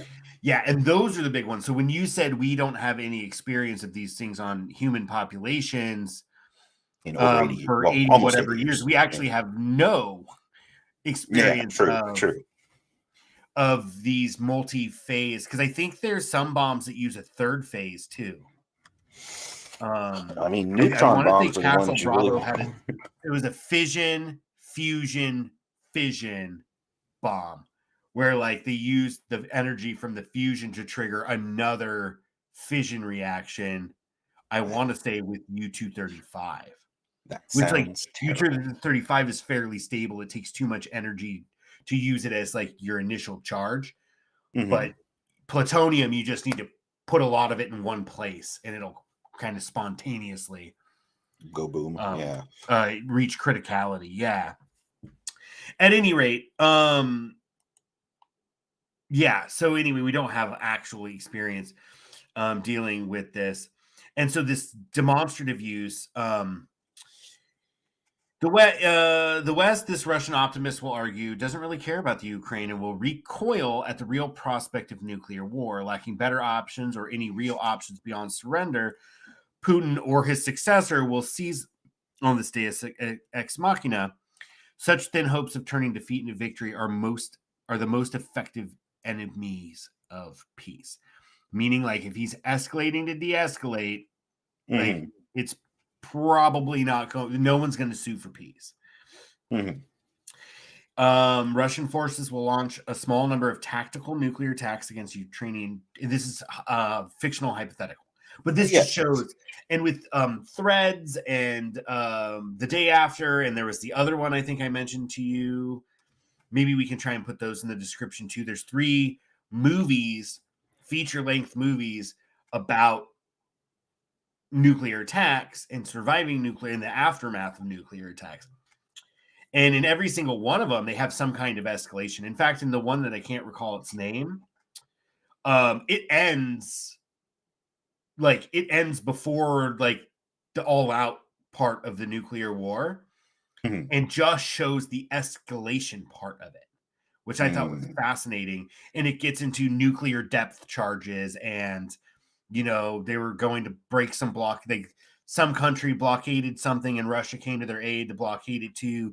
And then they like used some nuclear depth charges and then a boat got blown up with a tactical battlefield nuke. And then the movie ends when like shit hits the fan. Yeah. Which is a good place to end, honestly. The other 2 are much more about what happens after. But those are good movies. We should put them in the thing. So this is all fictional. They could launch a small number of tactical nuclear attacks against Ukrainian troop concentrations and supply lines. And if they can't find those, they'll use them against civilian targets, maybe. The target is not essential because the point of the attack is to destroy Western will to continue supporting Ukraine, not to directly reverse the military situation.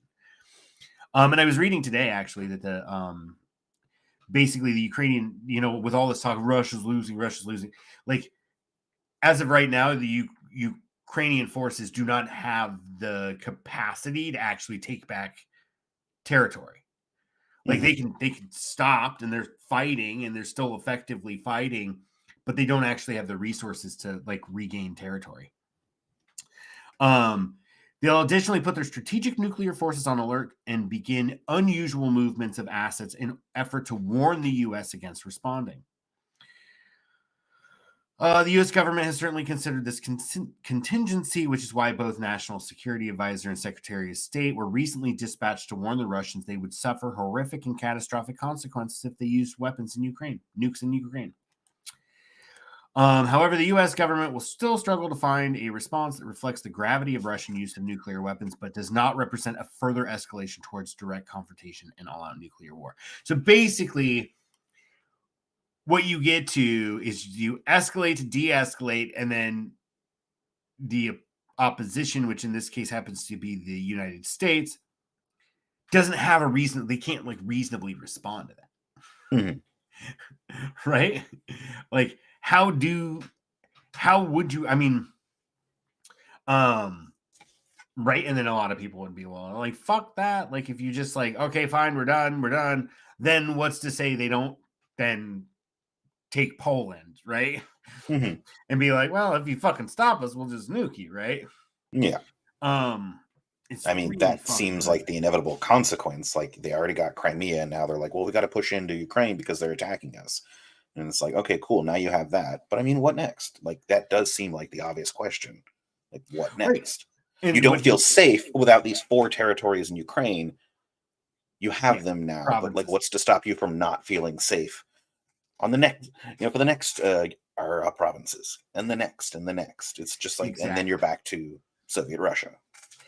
So I mean, obviously not Soviet, but you're back to having all that territory. Yeah, exactly. I mean, it's all being fought over fucking like a few fucking 100 square miles or whatever fucking land. Well, and it's super fucking pointless because like, okay, you take it. Now you've made a bunch of enemies. Now no one wants to help you anyway. You're still going to have fighting on your borders. That's still going to be a reason to take more territory. So the answer has to be something other than we're getting attacked. Let's take more territory. Like, and unfortunately, I'm assuming Russia has tried other methods besides, invasion in order to get it to stop, and it didn't work. But like, the actual war is just so exhaustive of resources. Yeah. And so like, maybe let's not do it. Like all the energy that went into making these nuclear bombs, like what could you have made with all that energy? Like, you probably could have made it out to the point where Russia and the surrounding areas were much more enriched and didn't need to take more territory and didn't need to worry about all the resources they're going to take from the new territories. I don't know. The whole thing is just silly.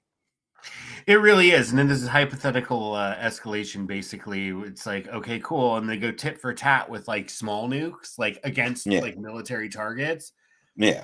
Before fearing those attacks will destroy. So the attacked NATO states will invoke Article 5 and begin a conventional operation to eliminate Russia's offensive capability. Fearing those attacks will destroy Russian strategic nuclear capability and thus leave them defenseless against NATO, Russians will launch a first strike strategic attack in the hope that it will weaken resolve or the capability to respond. Yeah. And then I like this line here too. He's like, I will then have something in the order of a few minutes to send out an email to my colleagues saying, I told you so. Yeah. So anyway, this is the path we're currently on. Absolutely 100%. It gives me so much fucking anxiety, dude. And like, no one's fucking talking about it at least in all the left media spaces I like to hang out in. No one's fucking like, I brought it up and then it was like, yeah. Well, because I understand. They say none of it is inevitable, but I say it is. The moment that we created nuclear power and figured out how to weaponize it, we destroyed ourselves. That's what an info hazard. Yeah, man. That's what an info hazard is. It's something so deadly that everyone would just have to wake up one day and decide, we don't want to do this. Let's put the genie back in the bottle. And how could you? You can't, because people are going to fight, and people that are conventionally not strong are going to want this magic weapon that basically grants them invulnerability to criticism. Oh, you criticized me. Boom. Like, I can threaten you now with this magic weapon. Yeah. So, like, yeah, I Yeah. do believe it is inevitable, and I just it's simply a matter of when. Yeah, and I understand the desire to like not really like upset people Mhm, or make them panic, but like like it is this last line here. This is the path we're on, and the mhm. likelihood of it coming to pass grows every day as one side or the other becomes more desperate. Yeah, and so very similar. We watched a video about climate change, and you can't make people too hopeful because then they Right. won't do anything to change it, and you can't make them too hopeless because then they'll think it's inevitable and they'll just fuck it, nuke everything anyway. It's going to happen eventually, and so we have to like ride that line until until we're hopeful enough that we all just agree not to nuke each other. It seems unlikely. It seems like you'd have to. It almost seems like it has to happen in order for it never to happen again after that. Curious, in the timeline of Star Trek, wasn't there like a Yes, fucking nuclear war or something? there absolutely was a nuclear war, and humanity And- barely survived. And it was only by basically getting through that nuclear war that they agreed never again. Because it was not just one country suffering, two small cities suffering, it was the entire world. And so humanity scraped by and said, we can never do that again. Like, look at how terrible it was. If we do, we'll destroy ourselves. Like, we can't obviously unlearn what we've learned. So we're just going to have to make agreements. And eventually, it was the horribleness of the nuclear weapons that led them to their peaceful utopian future. I mean, I don't know, more and more of Star Trek, looks less utopian, but that might be a byproduct of the time as well, that the writers are living in, where it's like, oh, we're finding out that technology can't solve all of our problems. And so maybe the future isn't so bright. So maybe warfare will be a continual thing. So now Star Trek is going to focus more on, the war aspect of it rather than the hopeful, utopian aspect of it. Yeah. That's just interesting because I was just kind of thinking like how sometimes like art imitates life, right? Like, Mhm. and we were just talking about communism and shit at the beginning about like how do we, what kind of society do we want and what is the I ultimate mean, really, the only way to get people to stop fighting wars is to make sure that everyone's taken care of. Yeah. And to treat people who want too much as having a mental illness. Like, if Yeah. you want, if you want to have hundreds of billions of dollars, you have a mental illness and you need to be treated like you're holding the world hostage with your wealth. You need to be treated as a sick person. And we need to put you in a small padded room until we can fix you. Like, I don't know, man. But anyway, I didn't want to fucking dwell on that. I don't think that this is necessarily going to be what is in store for 2023. But the more that like economically people suffer, and that's going to happen just due to internal contradictions, right? mhm, We're also going to see a resurgence, not a resurgence, it already has resurged. mhm, Yeah. Um, it's already grown in strength, like right-wing movements and shit. Like as austerity bears down, like there's going to be civil protest, yeah. potentially even like even a limited nuclear war. Mhm. I don't think the kind of like, and tell me what you think, that kind of like national unity that was felt in the 1950s. And maybe it's a fiction. Maybe I don't know, right? Like because I wasn't fucking there and like I experience it through like TV and movies. And Yeah, that's all yeah. propaganda, right? So I who the mean, fuck knows? yeah, Go like ahead. it doesn't feel like it could be real, Like, it feels like it's a very like, white centric point of view that like everybody got along. And I'm like, no, I'm pretty sure there was a massive amount of the population that didn't get along. Oh yeah, the civil rights movement was in the 50s and all the fucking lynchings and all Yeah, that shit, right? Like, yeah. I mean, yeah, not and all so of I'm the lynchings go way back, but you know what I mean. yeah, Um, and I think it's more along the lines of South Park, how they talked about how like what makes America great is that you have all the crazies, but then you have the apologetics. covering up for them. Yeah, yeah. And that's why America's great, because we could do atrocious things and half the population will apologize for it, but we still did them. Yeah. I did want to rap, man. I really wanted to do Yeah, that AI I'm shit hungry. where we fuck around and write role playing game scripts. What are you doing on Thursday?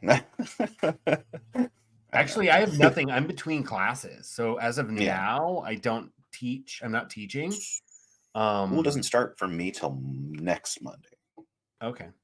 Yeah. Yeah. So I'm free Thursday. Are we supposed to play as a group?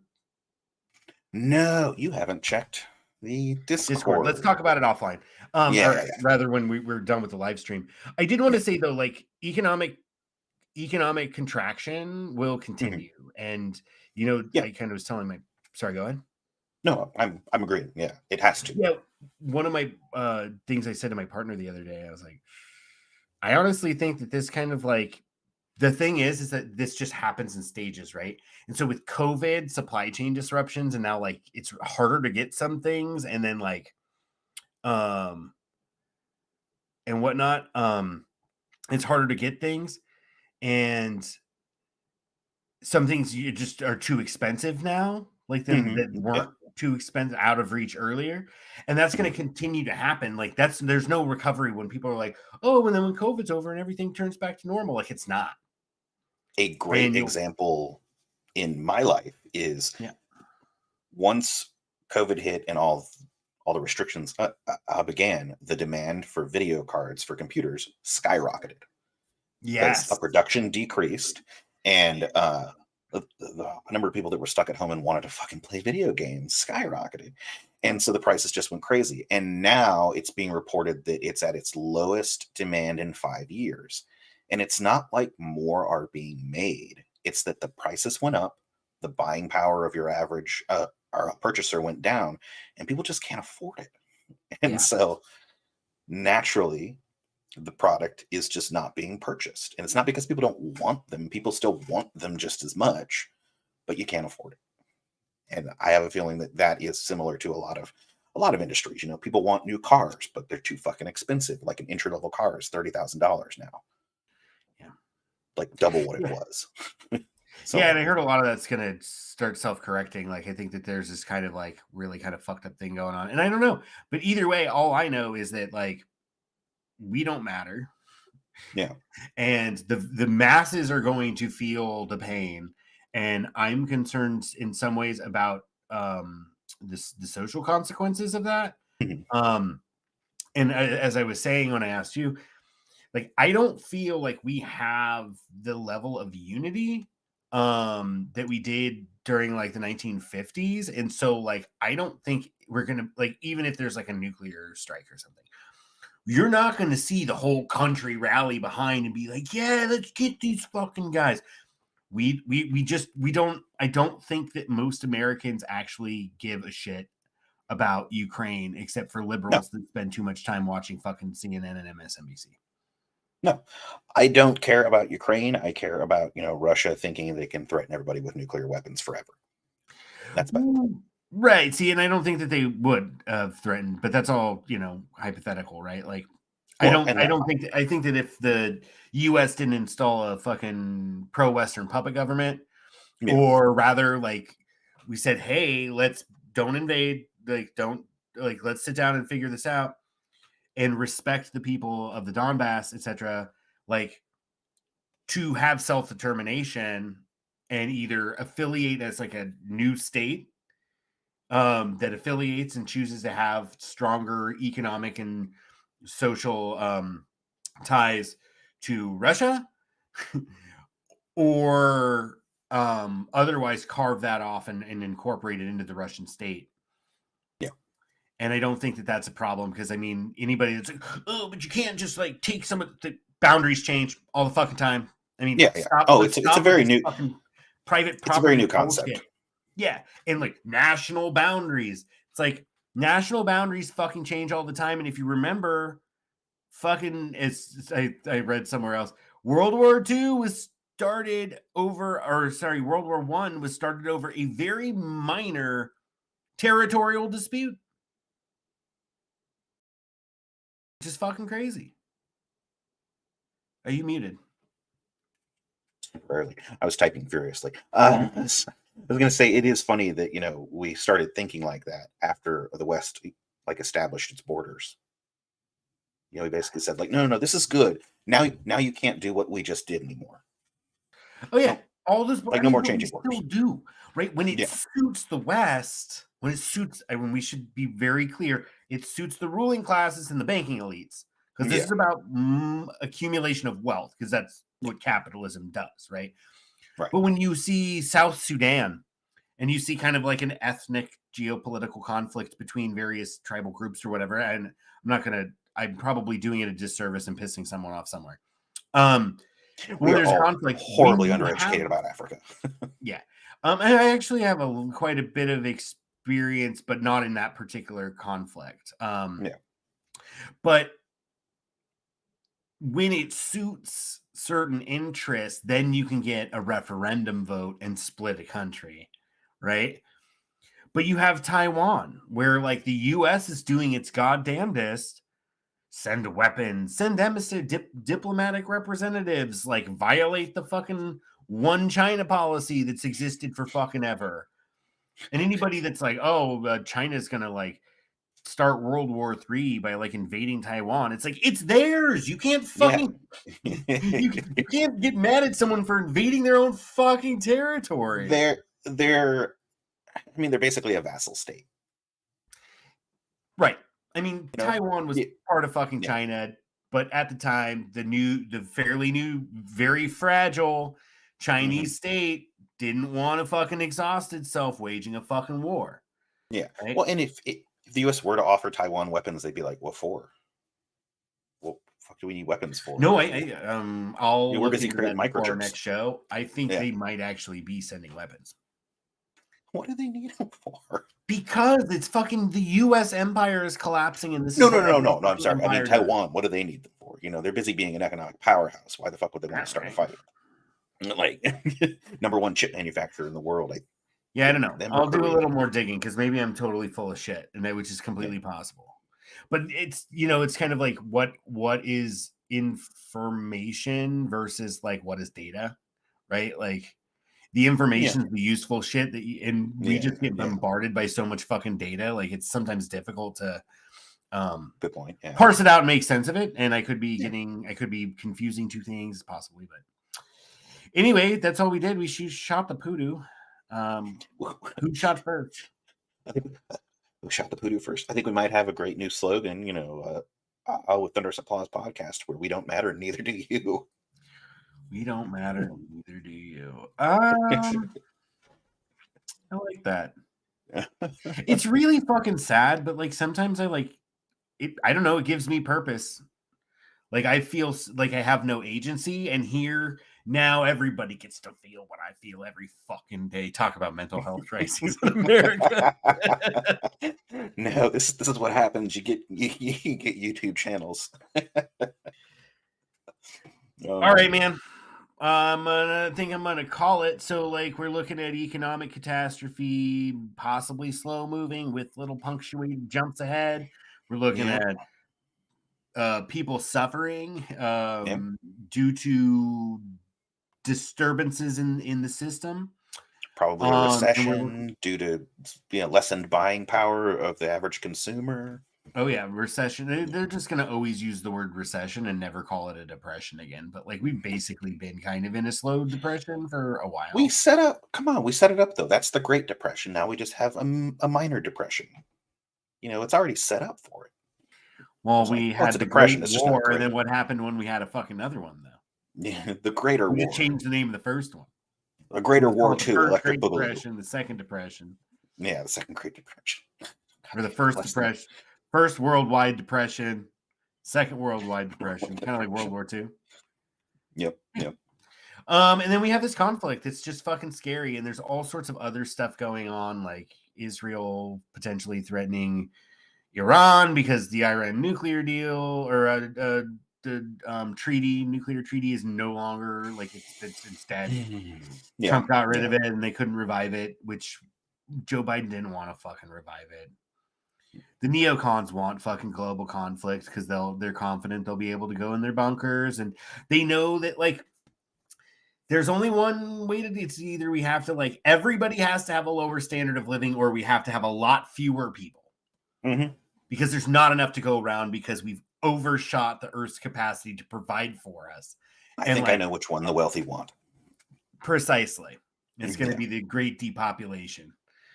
Just like the Great Reset. I don't know all that other fucking conspiracies that fucking right-wing people spew, and then they're going to grab guns and they're going to go fucking shoot brown people and Asian people because they think that they're under threat, when the reality is that the whole system was designed to fail because it was based on a faulty premise.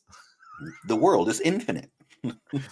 And guess what? When democracy dies and everybody else dies due to no nuclear war, it dies with thunderous applause. No. All right. So I'm going to put up a video here, one over here, and then the middle. Wait, no, middle.